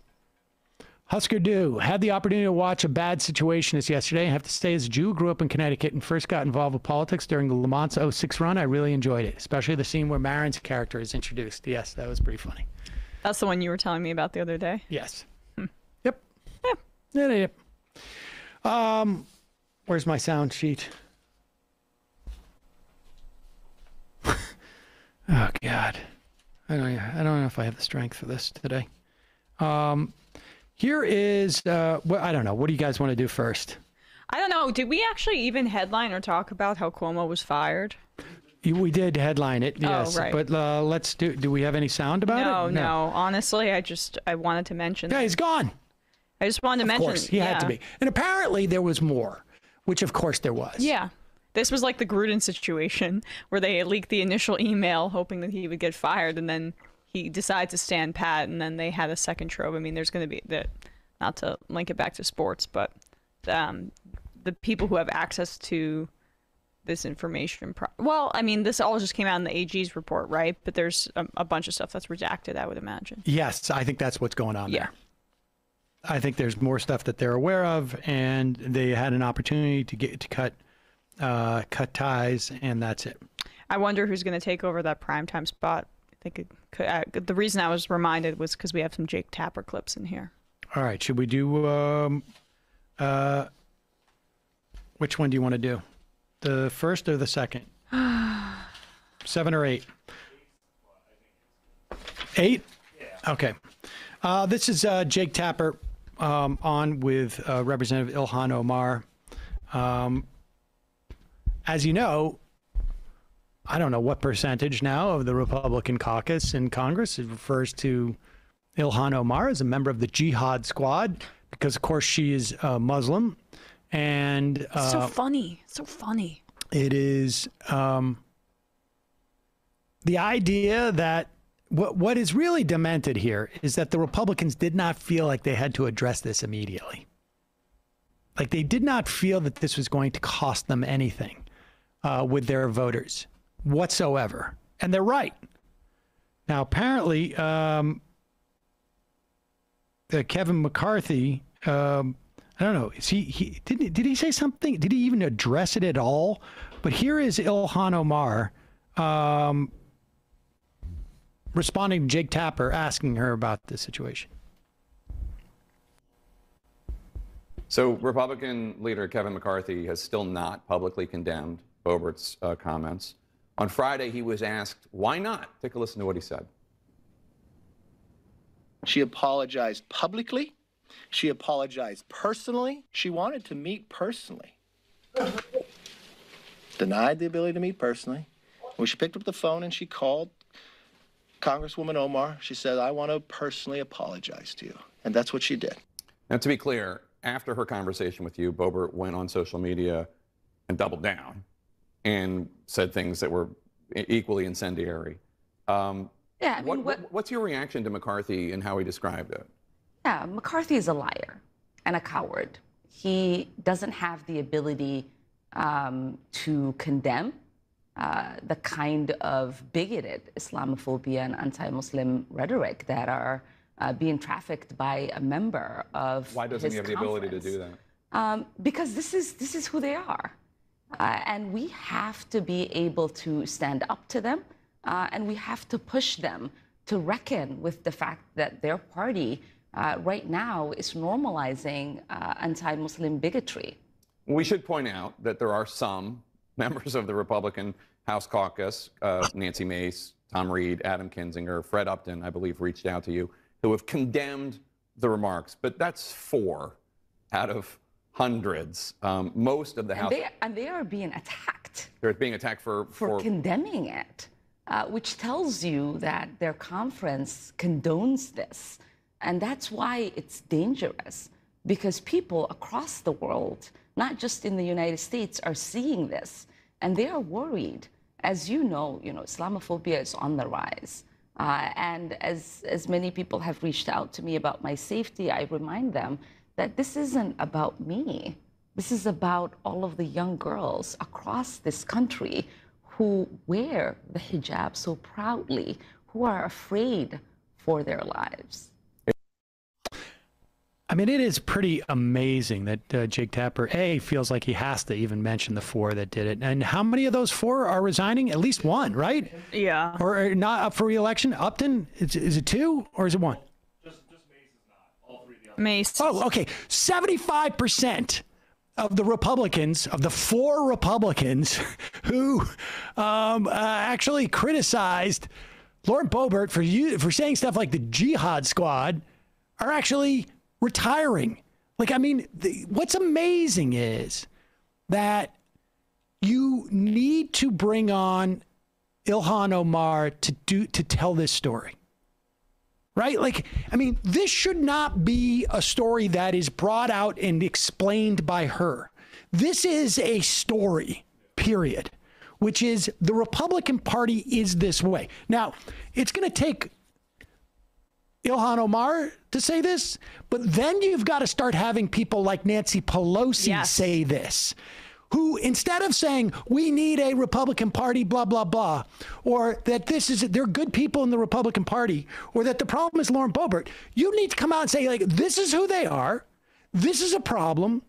The fact that only 4 out of 200 plus, well, you include the Senate, 250 plus Republicans have denounced this, and 3 out of those 4 are retiring, tells you what you need to know, which is the Republican Party is over. It's gone. They've passed the Rubicon.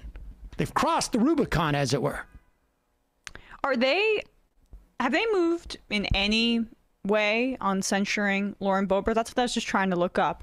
Last I saw is that they are still weighing this, the Democratic Party. This is the thing. This is they were so quick to condemn Ilhan Omar. I've made this point before it wasn't officially like, let's strip her of the committee assignments, but on her factual comments about Israel and the United States' war crimes. Just a throwaway sentence about how the U.S. and Israel has committed war crimes, which is an indisputable fact. And now you have Steny Hoyer and Nancy Pelosi twiddling their thumbs. I don't know. Should there be any tangible consequences for Lauren Boebert? And you understand, like, right? You send out Ilhan Omar, and I mean, nobody's sending her out. She's doing it on her own. But when she becomes the face of this in terms of responding, it makes it immediately like a she said type of situation, as opposed to A, other Democratic leaders, and B, just the media itself doing this story. Like, what's going on with the Republican Party that they can get up there and say Jihad Squad, and no member of the Republican Party but one who is not elected member of the Republican Party who is not retiring, is willing to speak publicly about this. They are desperate not to contextualize it. That's why you get that throwaway line, I guess, from Jake Tapper there, even though he did clarify that it was just 4. But still, there's no reason to point out those 4 because it's inconsequential within the larger context of what the Republican Party is. And I just she made the point that Islamophobia is on the rise in the United States and globally as well. Like, this is a global problem too. We're seeing in France, the name of the candidate I can't pronounce, but Eric Zemmour, I guess, Matt, you may know, but like, there's a rise of this far right Islamophobic candidate in France. And then, of course, there's going to be this country's been Islamophobic for a long time. And so, like, just by the base requirements of a party that's supposed to be to the left of the Republican Party is to condemn this kind of hatred. And, like, there needs to be solidarity with Ilhan Omar. Otherwise, you're just, like, giving the centrist press what they want, which is to not contextualize it, as Sam says, and to make it into like a Real Housewives drama situation where they're fighting back and forth. That's not what it is. There's a larger story to tell here. And also, I just need to point out again, Kevin McCarthy saying, oh, she offered to meet in person. I wonder why Ilhan Omar wouldn't want to meet in person with somebody who's openly anti-vax. And secondly, when Boebert called her, she demanded Ilhan Omar apologize to her. That's also left out of that. For what? For what? So, I mean, come on. There's so much more context that needs to be laid out. This segment was insane. Let's do this segment from... Oh, yes. From Rising. Now, I got to be honest with you. Like, I don't watch The Rising that much. I don't watch anything that much. I don't think it's called The Rising, so there you go. Okay. I don't watch Rising that much. I don't watch many other things. You don't watch The Rising, you don't watch A Rising, you don't watch Rising. I don't watch anything. You don't watch a hat, that is cat? No. Yep. So I only vaguely was aware of the new host. Or one of them. I mean, I know Ryan Grimm. Is he there full time or is he do it part time? I have no idea. Okay, I don't watch it. I don't watch it either. But her name is Kim Iverson, and this take leads me to believe that they don't have producers there, and that maybe she works completely solo, and nobody knows what she's about to do before she does it. And I respect that, generically speaking. Yes, you're right. It's great TV. But, like, it's impossible to me to imagine that if there was anyone working with her, that they wouldn't have said, are you... That's not it. Yeah. Sure what you...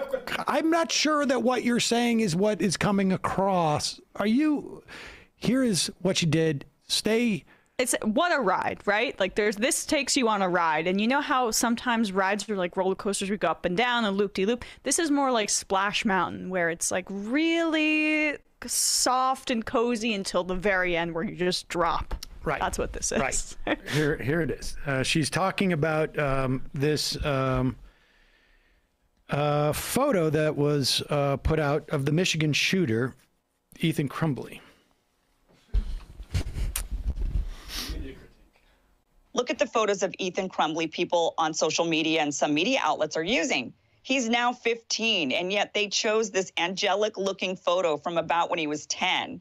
What is the purpose of this when there are several other photos, like his mugshot, that could have been shown instead? This same sort of tactic is used in reverse against Black perpetrators and even victims. Rather than use their school photo of them smiling and looking like good kids, they use the meanest looking, most aggressive photo they can find on social media to portray them as villains.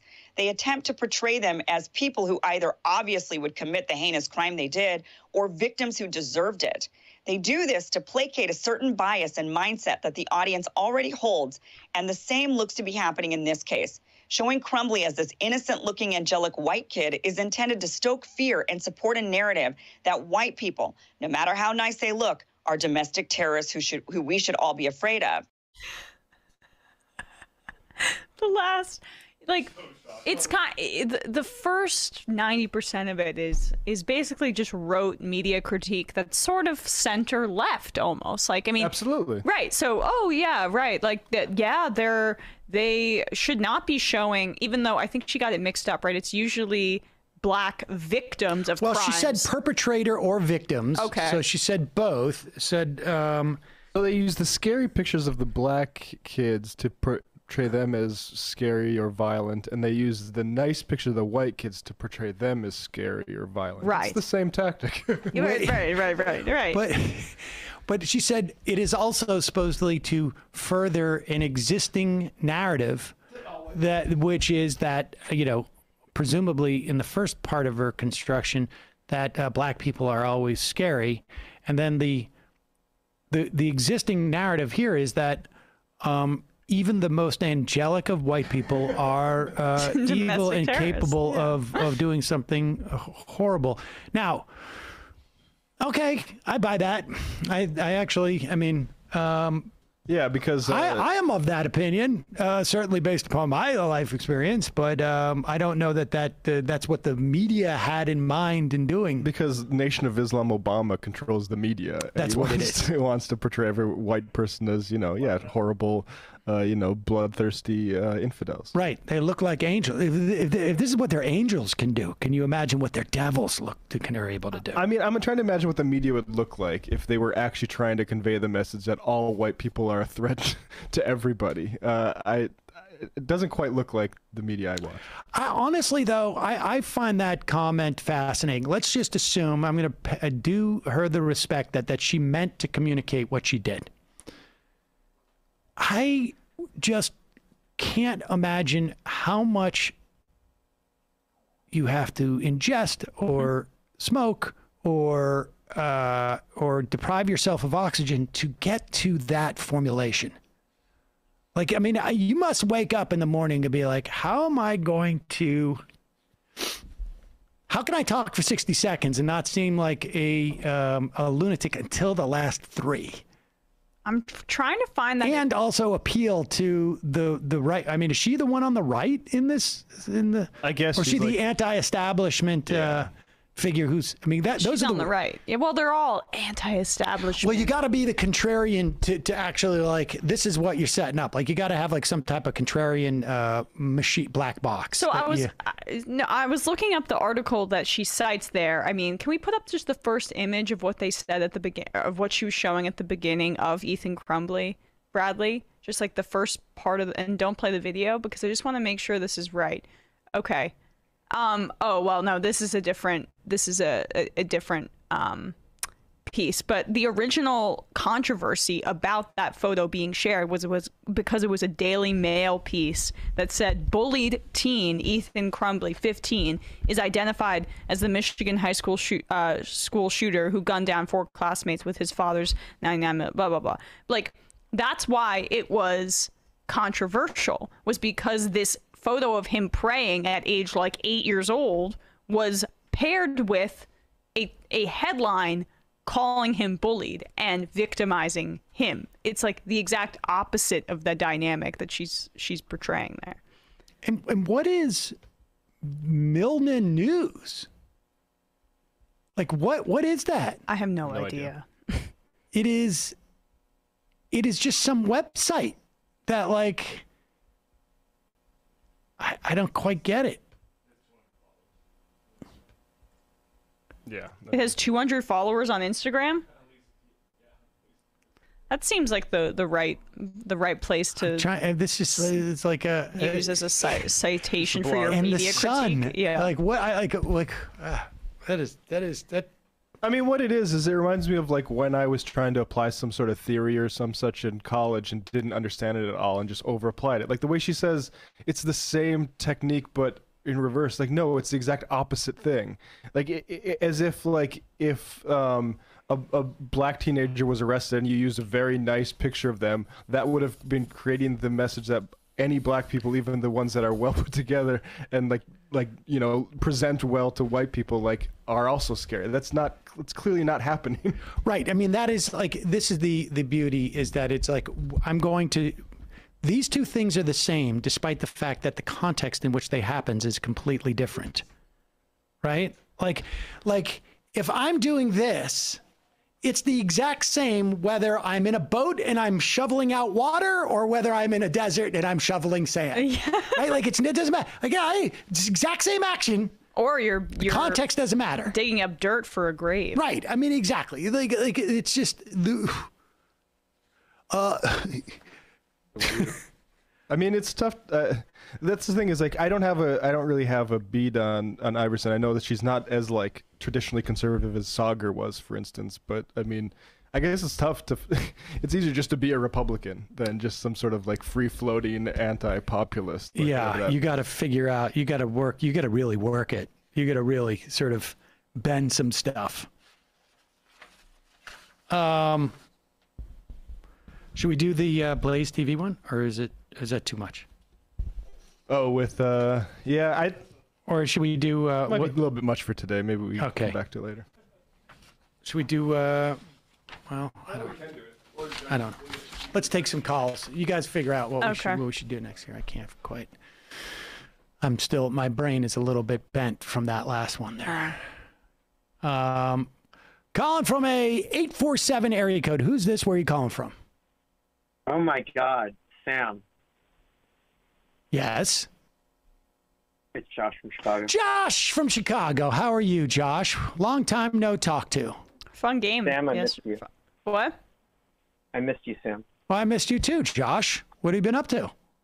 Well, I'm actually going to be a public school teacher next year, so I've been doing a lot of work. Oh, wow. Congratulations.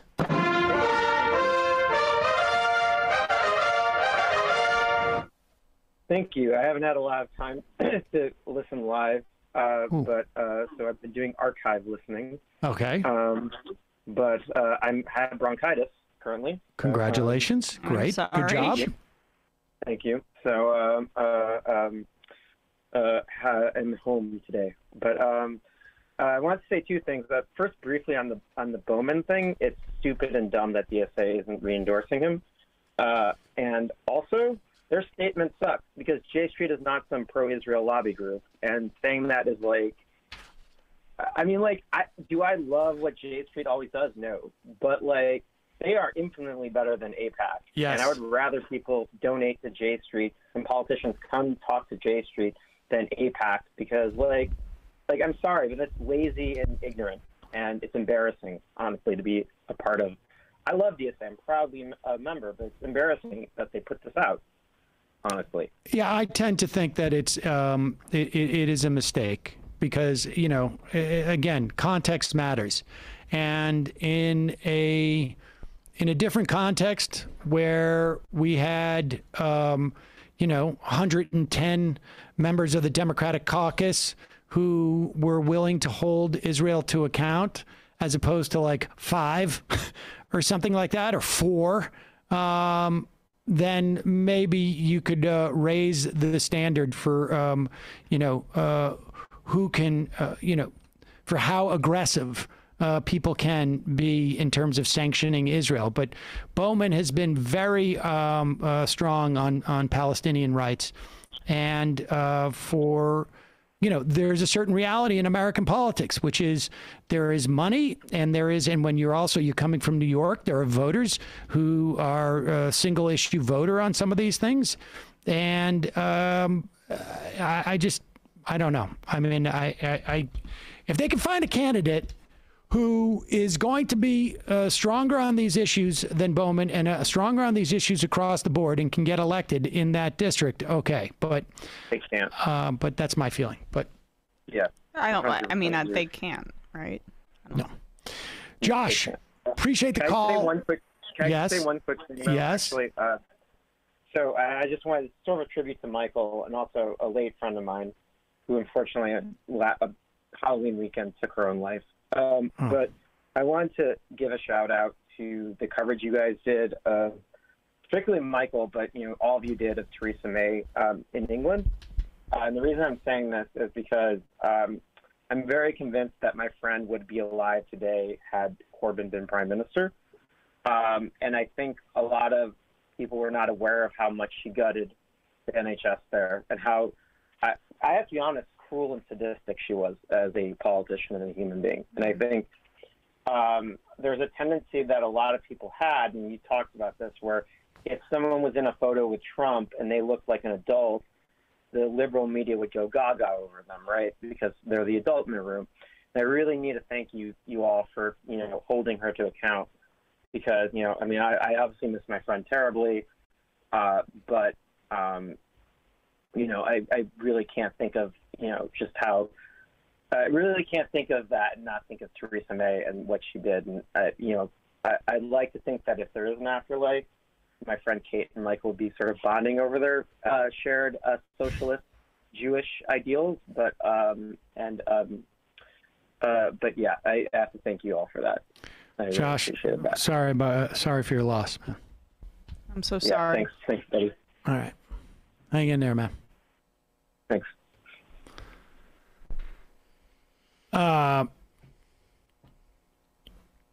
Calling from a 215 area code. Who's this? Where are you calling from? Hey, Sam, it's Mindy. How are you? Mindy? How are you, Mindy? Yeah, hi. Long time no talk to. Yeah, good to hear from you, I Mindy. know. Hi, Emma. How are you? I'm well. How are you? I'm good. I have a very short comment. Well, I have a plug for Liquid IV.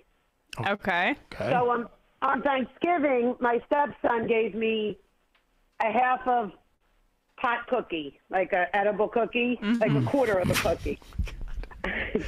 And then we started to play Dominion, the game Dominion, and I was like getting shit-faced, but I didn't tell him. So he gave me like another quarter of it. Oh, no. So So like 3 o'clock came, and I had to like get the turkey out of the oven and get all the stuff ready. I was like completely done. Like I couldn't move. I was laying upstairs in my bed, and I was screaming, I gotta go to the hospital. Somebody's gotta take me to the hospital. Giving you a very light story today. I'm not getting into it. So my son kept coming up, my husband kept coming up, and they're all freaking out because like their food's on the line. You know, like they're worried that you're going to be too high to serve turkey dinner. Did anybody come up and Mindy say like, Ma, just take it easy. You're high. You're too high. You're fine. Everybody said, get your shit together, Mom. Food's got to come out. Why didn't they just say, Mom, you're too high. Don't worry. You're too high. I don't know. It was okay. But anyway, so my daughter-in-law, I hear them all downstairs in the kitchen, and I hear like they're freaking out, and they're reading like they're trying to read like how to boil rice and all this shit, and they're ending up. They need to read that? Well, whatever. Come on. I'm not going to diss my kids. Water, rice, boil. Solved it. Well, whatever. That's not the point. So I was screaming, I got to go to the hospital. I was like, every 15 minutes, I was like literally screaming, I got to go to the hospital. So my daughter-in-law, one of my daughter-in-laws runs upstairs with a matcha liquid IV. Literally 15 minutes, I was perfect.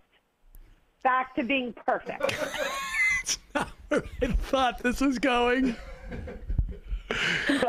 Well, all right. There you go, folks. If you're... So my plug for Liquid IV is I've told everybody... I'm not sure they're going to want that. Well, I don't know. Why not? I mean... Yeah, it's legal now, right? Yeah, I guess I just don't know you want to make that claim. If it might have been the caffeine. But it's one of your in-laws probably are freaking out because they're too high, try the energy one. The energy liquid IV. There you go. This was not. You gotta go with the green. You gotta go with the green. Why is this politically incorrect too? It's just not medically sound. But yeah, I'm not sure there's any medical evidence for that. But we should just say this is an anecdote. It's anecdotal evidence. Right? Anecdotal, and it was certainly unsolicited. It was also good for the booster. It worked for the booster. Like it worked for the booster and the second dose. Are you claiming that it protects you from COVID, Mindy? Is that what you're saying? No. It gets you unsick. Okay. All right. I'm high. It's like ivermectin. Yeah. Right. Yeah. The ivermectin flavor actually, liquid IV is really liquid ivermectin. So that's my liquid IV story. Oh my God.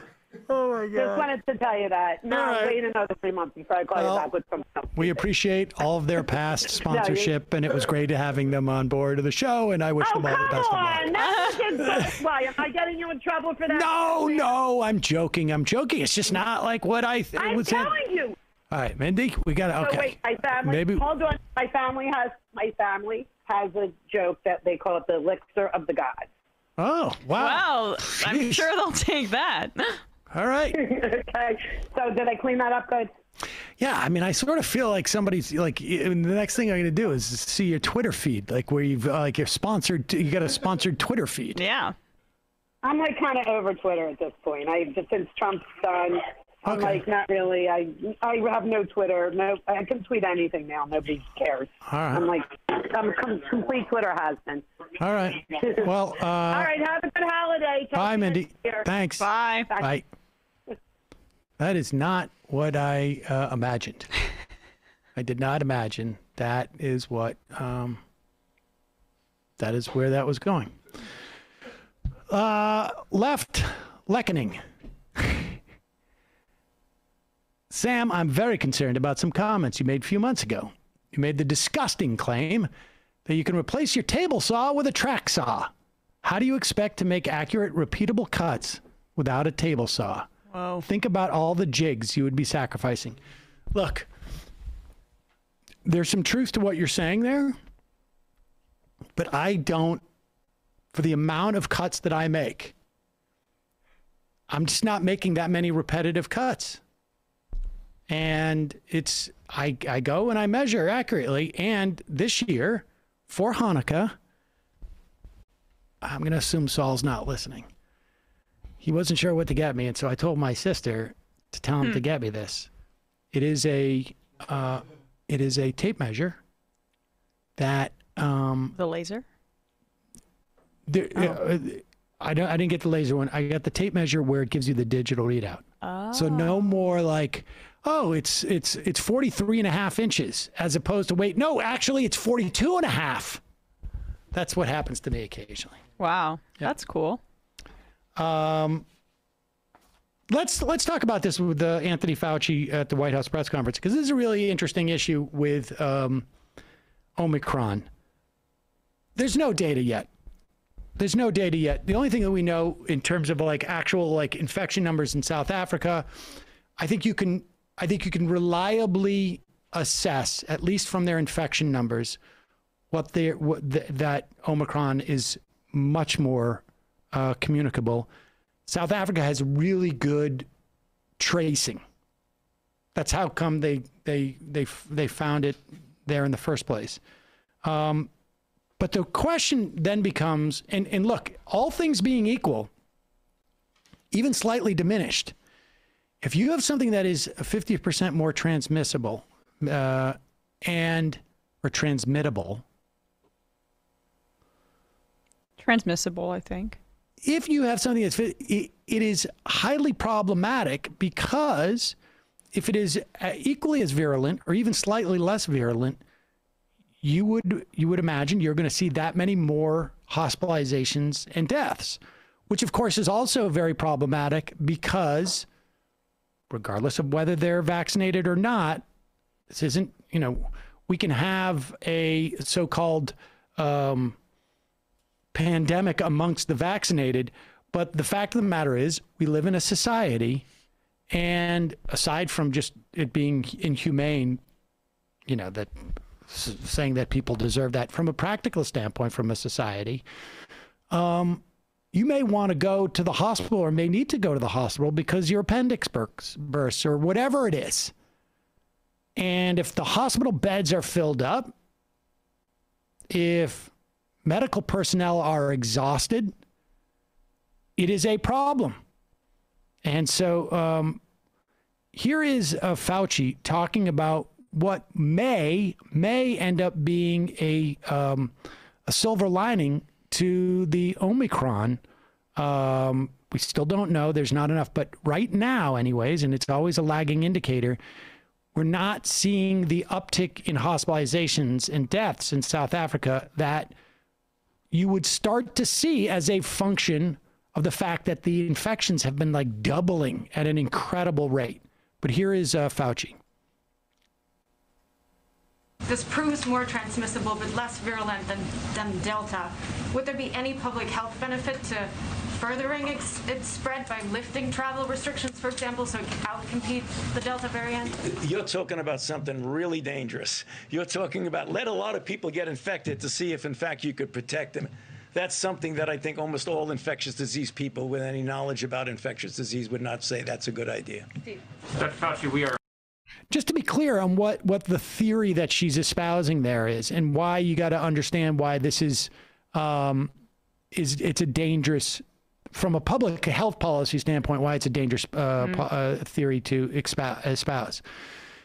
The theory is that if Omicron is significantly less virulent, because again, if you up the number of people who are going to get infected by 50%,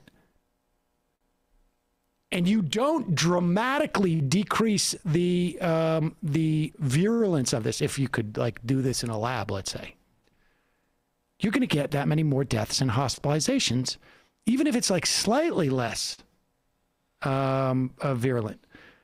It would have to be more than 50% less virulent to basically get you to a wash in terms of how many people end up in the hospital. But the argument or the theory that this reporter is sort of promoting is this idea that, like, well, what if it takes over from Delta and becomes the prominent strain? Could you actually like have essentially this variant destroy the danger associated with COVID, essentially? Right. But like that, it's bad logic because you don't want it, because it's probably going to replace Delta anyway. Right. And you don't want it to spread as much as possible because that you hope it's not as virulent, but there's no guarantee that it stays less virulent. Delta is now the variant that people are seeing in 99% of infections. It's completely taken over. It's a matter of time before Omicron does it. Right. But we want to have a grasp and an understanding of what's going to happen. You don't want, if you basically just get willy-nilly with it, you've opened the barn doors and you cannot close them. And it very well may be that you come up with any scenario where, like, Omicron, destroyed all the other COVID and made us protected from all COVID, and that's the end of the pandemic. It's possible. Yeah, let's hope for that. That would be great, but it's a huge risk. I mean, that's the thing, is that I think, like, and you can just wait until like people are on Twitter, statisticians going like, well, I've crunched the numbers, and like, you just don't know. You don't know, like,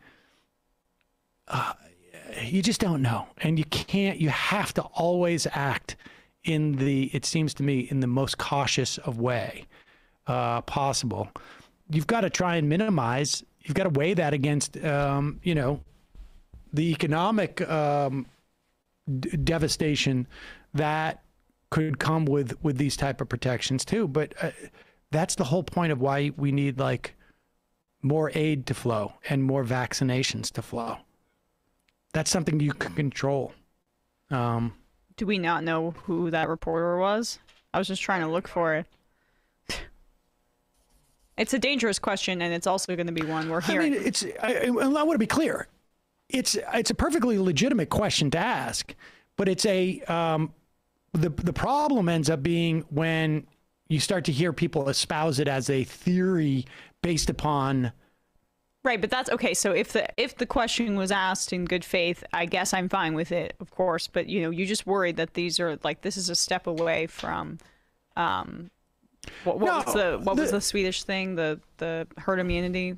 Yeah, nonsense? I mean, but the problem's not in the question. The problem is in how it's received and how in like the second order interpretation on the of source. this. Yeah. I mean, I would not be surprised, if Tucker Carlson is playing the same clip, in 3 days. That's what I'm saying. Yes, but then the issue is not the question. The issue is what people do with it, and so.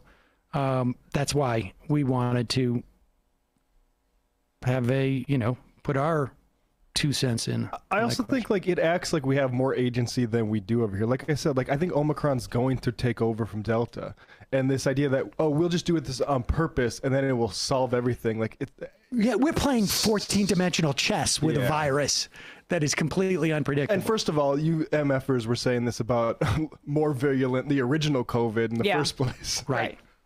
That didn't seem to work out so well. Apparently, Omicron, what they're seeing, at least initially in South Africa, is a increase in people who have been infected before by the Delta or wild type.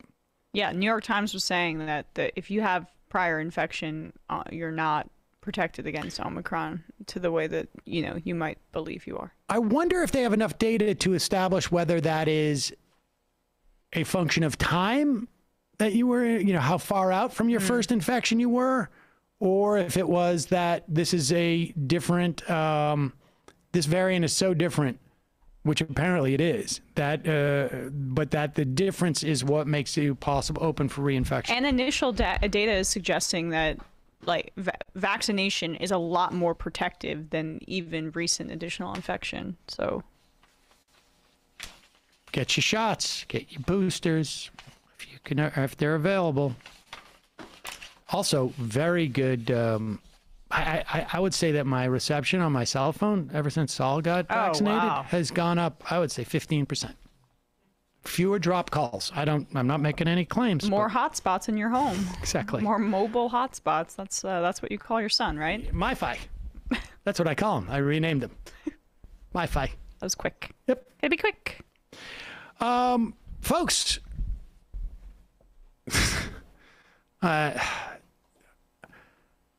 We got right now about 11 months of not having to deal with just a full-on with Donald Trump on blast. Let's put it that way. Yeah. So we're going to be sparing, but we're in a Trump intermission for the most part right now. Important to understand that, important to understand that he's out there lurking, sort of like I don't know, like maybe COVID will be someday in the deer population. He sits down with Mark Levin and reflects on his presidency, which, of course, is for him all a function of Russia, Russia, Russia. They were unfair. They stole the election from me. And who was the first guy who did that? The guy who actually probably got him elected, you know, was one of the but-fors, which was, of course, when James Comey wrote that letter.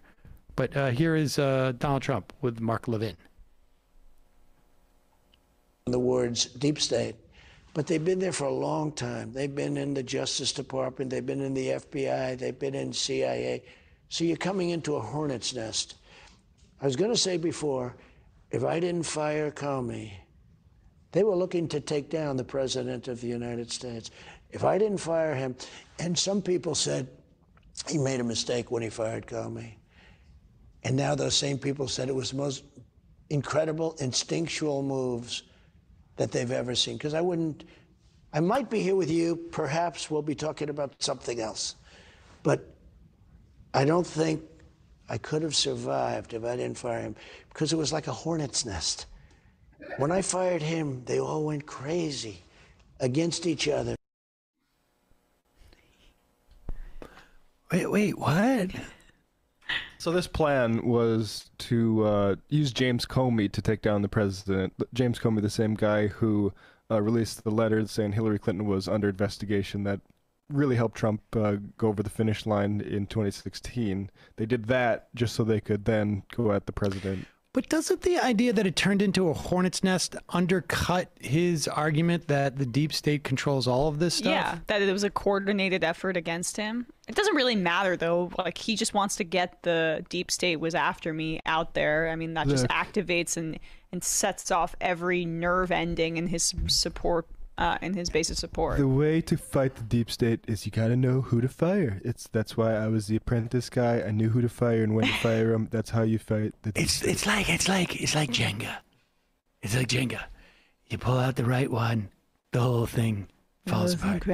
I mean, you know, and to be clear, there is a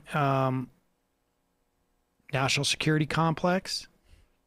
Involves a lot of these, personnel.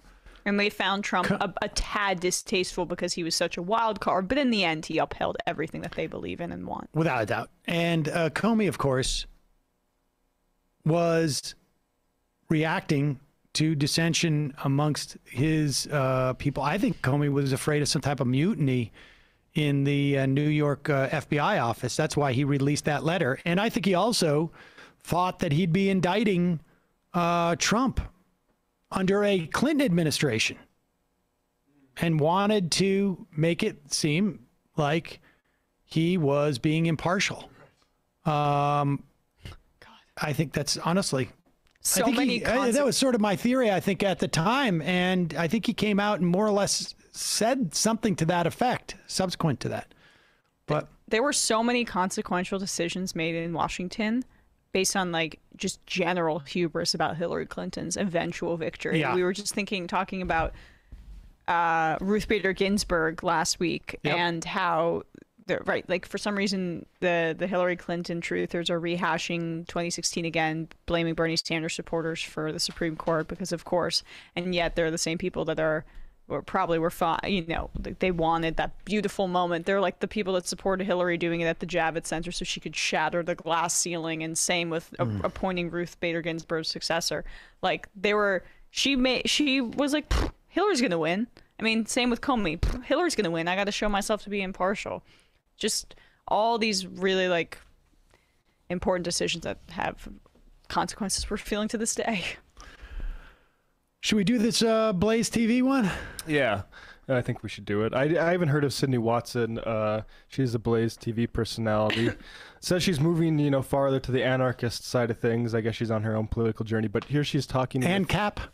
Yeah, ANCAP? She was just talking about how, she's the type of anarchist that thinks you should go be allowed to shoot people who are protesting in like communities. So she's a big greenhouse defender, for instance. So that kind of anarchist. But anyway, she's discussing, I guess, patriarchal authoritarianism with Nick Fuentes, a sort of right-wing troll kid.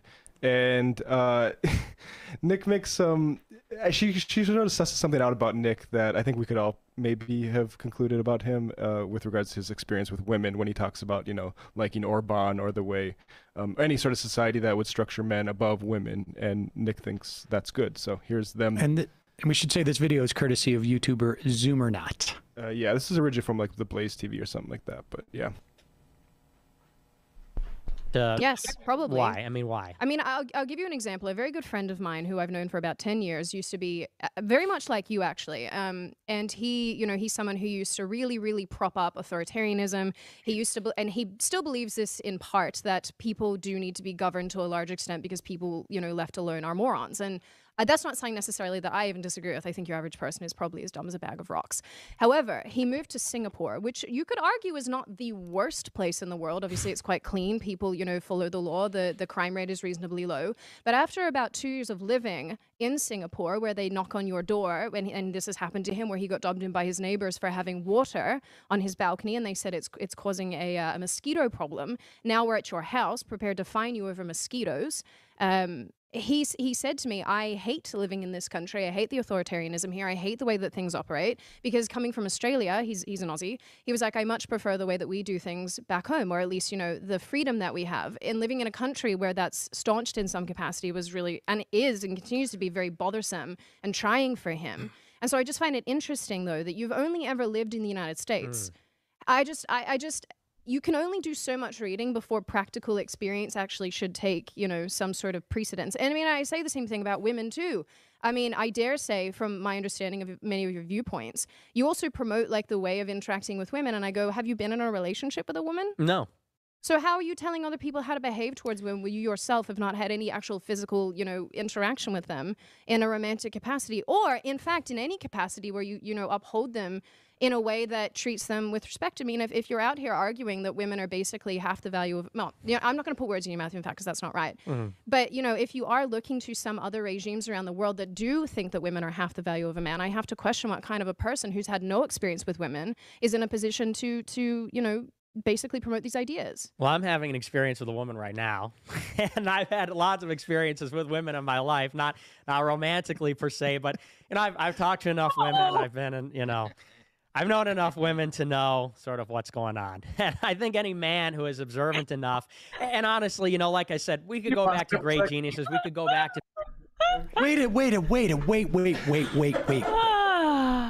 Wait. How old's this dude? He's 23. Oh, he's only 23. Okay. So he's just outing himself as like the most high profile incel in the country. I've had enough experiences to know. I've had conversations with women. I know what's going on with you guys. Oh boy, that is. We can watch a little bit more where his experience with women gets. It's mainly mediated through pickup artists. Well, I do want to watch that, but it is. I mean, kudos to her. I don't know who she is. She's a right winger. I mean, but kudos to her for bringing up the idea of like, how close-minded are you in terms of like your experience is so limited. Yeah.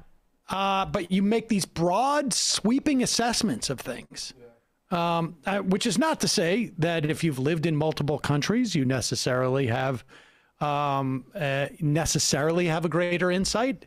It's not to say that if you've had relationships with men and with women that you have, a greater insight. I don't know specifically what, Fuentes is saying about women that she's taking issue with, but I mean, he's like the sort of most rancid sort of Nazi troll. So. Right. I wonder just like who else is she interviewing? Because I suspect there's a lot more of that with the people that she's interviewing on Glenn Beck's show. Well, that's the thing is like the Blaze kind of needs Nick Fuentes' audience of little like, dark-hearted incels, basically. Yeah.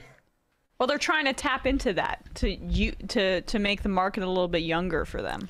I wonder how they got that intel that he's never had a relationship. Why didn't he just lie?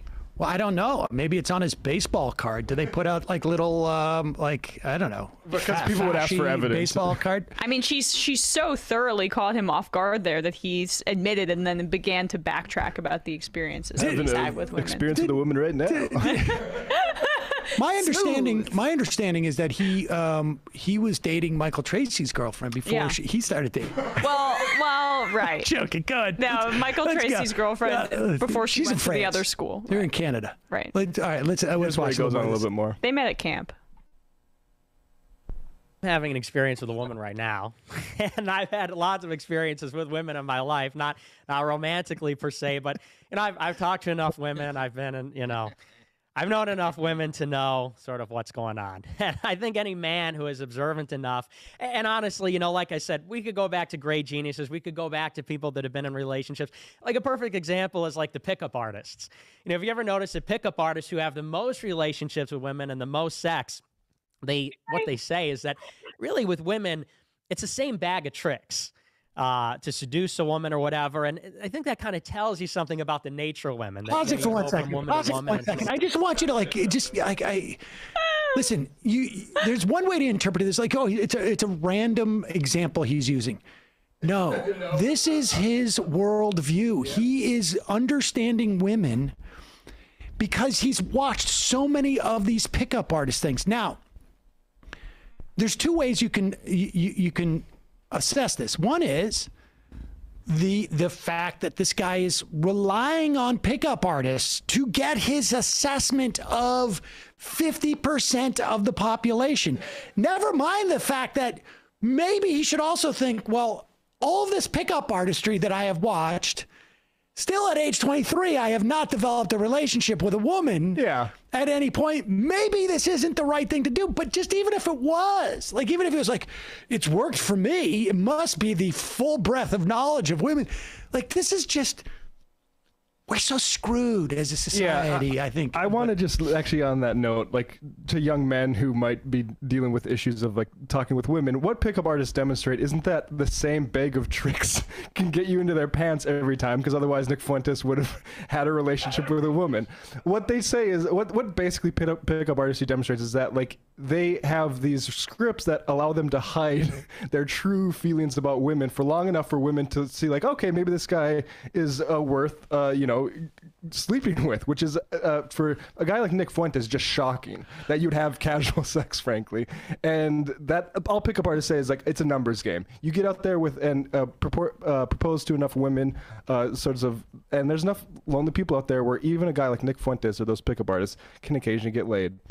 I would also add that what pickup artists really reveal is that about a lot more about men ages 13 to 25 than it does about women, frankly. That's who's paying that industry is talk kept about afloat. Tricks working on people. My God. For the low price of $69.69, Exactly. you can buy my Pickup Artist DVD. Yeah. I'll ship it right to you. The shipping's also $30 extra. Wasn't Cernovich one of those guys? Yeah, at one Cernovich point? was one of those guys. I was laughing now. Yeah, Sam. and You then come it just with me to Las Vegas and we'll go talk to some women. Here's a DVD that will tell you how to hide how actually disgusting you are, and then maybe a woman will. Let's pay keep a little watching bit of this. attention to you. This is amazing. Great geniuses. We could go back to people that have been in relationships. Like a perfect example is like the pickup artists. That is literally the parody of Joe Rogan from, like, we could go back and this is what right-wingers do when they're trying to filibuster. They go, we could go back into ancient times. We could go back to many years ago for Or we these could go examples. back to Mystery from L.A. who slept with 200 women in 4 months. All right, sorry, keep going. I think any man who is observant enough, and honestly, you know, like I said, we could go back to great geniuses. We could go back to people that have been in relationships. Like a perfect example is like the pickup artists.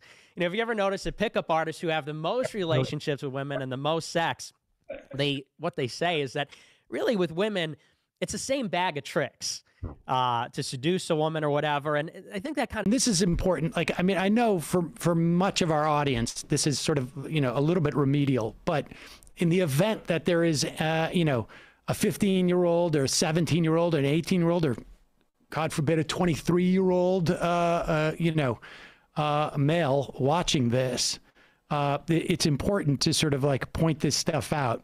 First off, like, I love the idea that, you know, if you happen to like watch it, like most people, the vast majority of people, the overwhelming majority of people do never, ever come across a pickup artist YouTube. First off, I want you to understand that. That is not like, you know, if you happen to read a magazine or something like that. No. It's not, 12 Angry Men or like something like that. You have to be searching for it. The idea, on top of that, of citing a pickup artist's expertise about the nature of women is also equally insane. No, they're the ultimate man. They got all the bodies. They can count them up. Here's right? subjectivity is I'm going to learn about women through these guys in like fuzzy top hats and like jester outfits that are addicted to having because sex. Rationality, yeah, right, who have like problems emotionally. Yeah, the rational way is to look at the way that you can understand women by just the number of bodies that you can pile up in terms of just having sex with / like, you know, His making point out is, like, with. there's a couple of tricks. That's all you need because they're not even like pickup artists human, would be rolling the world. Like pickup artists like Angela Merkel, completely powerless. They just completely take over Germany. Well, she cannot stop. She cannot stop thinking about having a child, and it just made her irrational. But here's the other really disturbing part. We have played on this program just today, multiple right-wingers who have talked about why women should not have the right to choose to end a pregnancy. And it will go further than this. But one of them was a Republican congressman who refers to women as a vessel for life. That is what their job is. The other fully implies it. This is the underpinning. You know, Nick Fuentes there, his whole logical, in his mind, logical argument as to why women are completely irrational is because their main function is to carry a child to term. And therefore, they are, according to him, less than and manipulable by men with really just a handful of tricks that you can learn on YouTube. Yeah. Like I don't know, changing a spark plug might be even more complicated than it is to manipulate a woman. And why is that? Because their main function is to function as a vessel for basically the little child factories. Well, they're made to be conquered by the more rational sex, right? And then serve as vessels for me. Like, there's an inherent narcissism in that kind of misogyny too, because my child will grow inside of you, and you will be that vessel, and that's what you are. You are an extension of myself, essentially. Yeah, well, you're there to service me. Well, and I appreciate you explaining this to me, obviously, because like, in the past 15 minutes when we've been covering this, I've just could not stop thinking about bearing a child, and I was unable to fully focus on what we were talking about. You're welcome. You are welcome. That's why we have Emma here, so that she can learn these things, but it's never going to stick. It's never, yeah, it's never going to stick. But it's never going to stick. Yeah, I mean, it'll maybe eventually it'll seep in, but for the most part, I'm thinking about rattles and bottles. But I mean, I know this is like remedial for a lot of people watching this, but it's really important if you're someone who in any way doesn't fully understand this, that the push against abortion by these right-wingers is reflected in what Nick Fuentes says there. Yeah. That women at the end of the day don't know any better, that they're there as little, baby factories. And really, it is the men who are destined, because of the biology of women, to rule. And which is also why it doesn't end on no abortion. It is about regulating the behavior of women before and after they get pregnant. So, yeah, I mean, but wowsy, wow. I can't tell if he was admitting to being a virgin or to like not ever having a like emotional relationship with a woman. I think both. Which might be both. But I don't even know. It doesn't seem like he's that interested in having an emotional relationship with a woman because he sees them as absolutely not. They're irrational. Well, I mean, he but must. When you're stunted because you're not like watching. Like, I just watched the pickup artists for the social commentary. No, but that's how he thinks. That's what he thinks. Like, that's the only way that he currently, as his mind is constructed, can relate to a woman is as like an object and a number to be counted up. That's why pickup artistry appeals to like these alt-right incels. I just love the idea too that he just assumes like, you ever notice while you're watching a pickup artist, like, you know what, most people don't ever watch a pickup artist. Yeah, exactly. Except if you're watching Andrew Callahan on Channel 5. He did a whole like, he followed these pickup artists, these professional pickup artists around, and like people who had bought their classes on like Andrew Callahan. We had him on for All Gas No Breaks, remember? Channel 5 guy. Channel 5 okay, guy. Oh, yeah. He's hilarious, right? He followed this like professional pickup artist and people that like bought his. Yeah. It's something to behold. You pay like hundreds, maybe thousands of dollars to go hang out at a hotel with these guys and harass women with them. He looks the pickup artist who they bought the class from looks more ridiculous than you probably are even imagining right now. Well, he's an objective scientist, so. Yeah, and he says that he has the Guinness World Record for the most makeouts, which is totally sick. That's disgusting. That's pretty impressive. All right, final caller of the day. Sorry, we're going overboard here. Calling from a 617 area code. Who's this? Where are you calling from? You are the final caller of the day. Oh man, hello. Can you hear me? Yeah. Who's this? Hey, Sam. This is Hassan actually from Boston. Hassan from Boston. What's on your mind? Oh man, this is my first time ever calling. You guys are just amazing. I had a couple of things that I wanted to just kind of mention, and not just to you, but everyone on the team. Emma, Matt, you guys are just absolutely amazing. I just actually just wanted to say, for starters, like just the last segment that you guys were doing, usually guys that talk about women like that, if you ask them, hey, what do you think if a guy talks to your daughter like that or your mom, they'll probably have a different attitude. That's one of the things that I noticed. Well, they might, but that's not. I'm sorry. He said, like, what if you ask a guy like that? Someone talks to your mom or your daughter that way. But understand that is objectify them, right? But that is not hypocritical, because for them, their daughter or their wife is their chattel. And so then in that instance, you're criticizing me. You're criticizing. So that's exactly. So it's consistent with their perspective. It's okay for you to criticize that guy's cows, but these are my cows. I've been raising these cows. I've been branding them. They're mine. I mean, it's not inconsistent.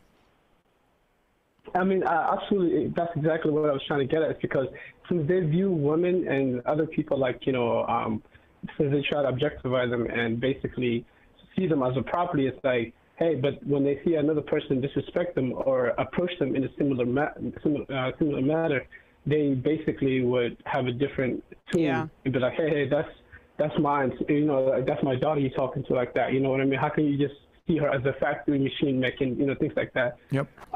It makes it easier for them to have this. Like, I mean, I think about, all of the writings during slavery about how, like, white people basically convinced themselves that it was actually benevolent to enslave black people because black people are inherently unable to participate, they're or not intelligent enough, not ready for civilization, not ready to be a part of civilized society. So like that's all this is, except it's just misogyny as opposed to racism.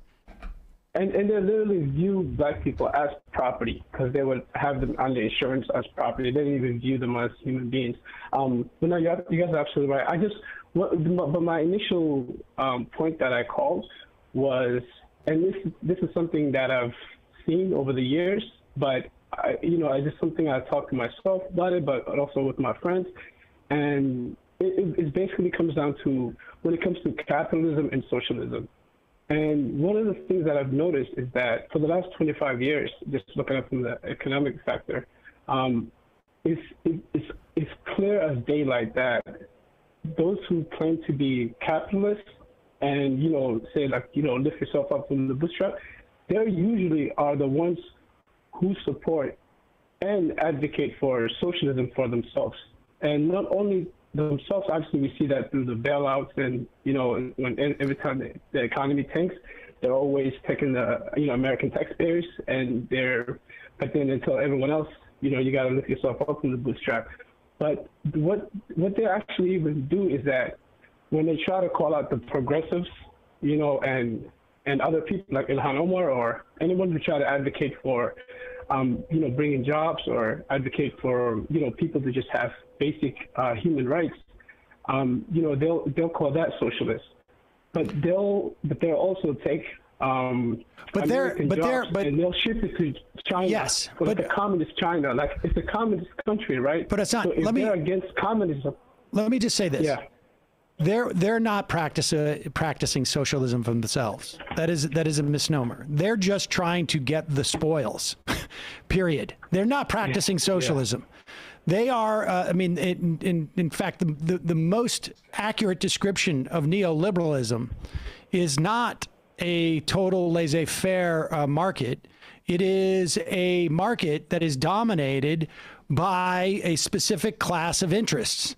And that government sets up the structure, and they don't have a problem with government leaning into stuff if they get the spoils. That is I think, sort of like one of the things that people are mistaken. This is not socialism. When they get it, it is definitionally not socialism. It is just simply they have commandeered the public goods for themselves. That's all.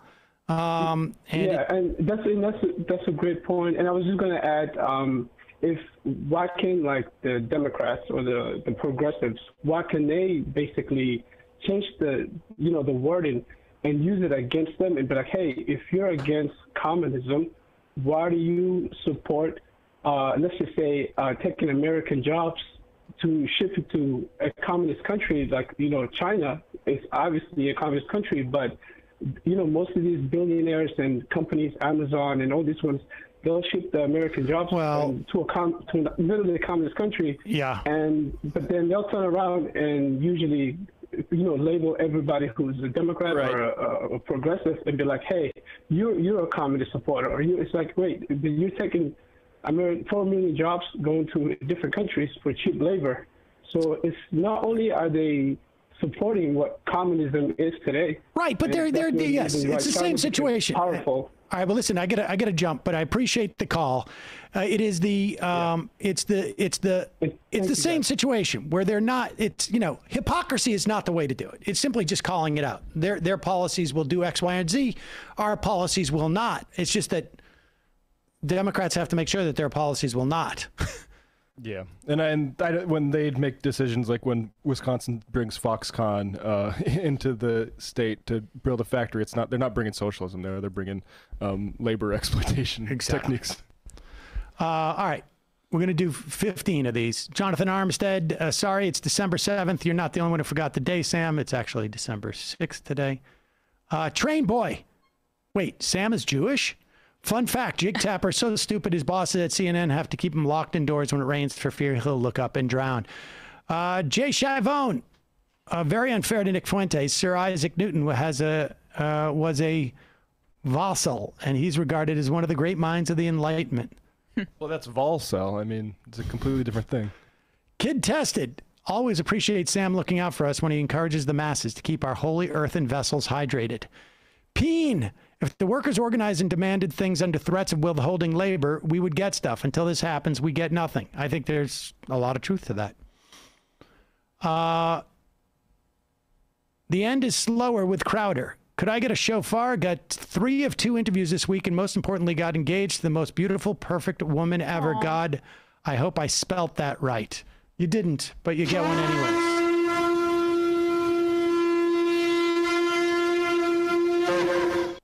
Eddie Munster, thanks. I'm a mailman. You got it?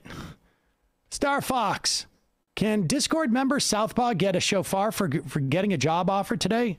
Sure.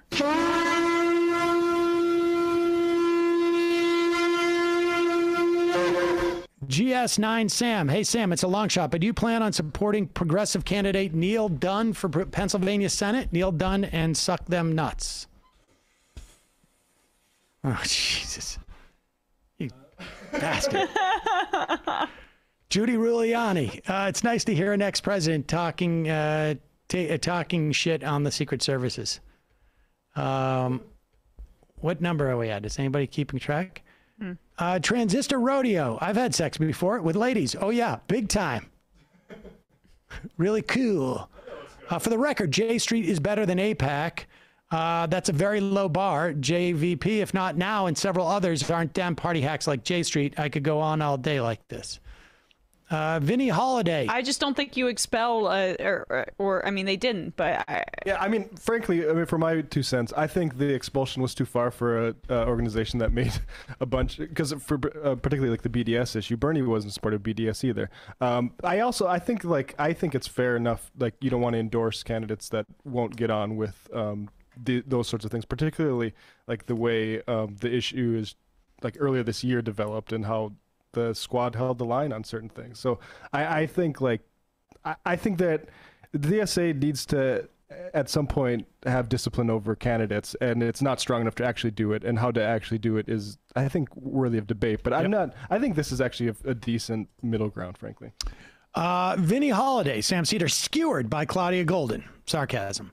Rising is trash outside of Ryan Grimm. Iverson is insane. Kim Iverson justified the Chinese Uyghur camps when she debated destiny. Oof. Jennifer from St. Louis, CBD will also chill you out from too much THC. Interesting. The Chris Lepaco, leftist besters need to take over TikTok. Our presence on that app is pathetic. I don't see MR anywhere on there. What's the deal? There are a lot of libertarians and outright fascists. You can debate live if you have 1,000 followers. Get on it, Sam. I'm with you on that. We're going to do that. Crazy ain't us. All right, maybe I'll do it if it's for work. What are all your opinions on the idea of labor vouchers as a possible future eventual replacement for money? Maybe not practically, but on a fundamental level. We'll have to save that for another day. That seems like a long. Left is deft. Sam, when you say whip out my magic wand, I giggled like a 13-year-old in health class. And the final IM of the second final.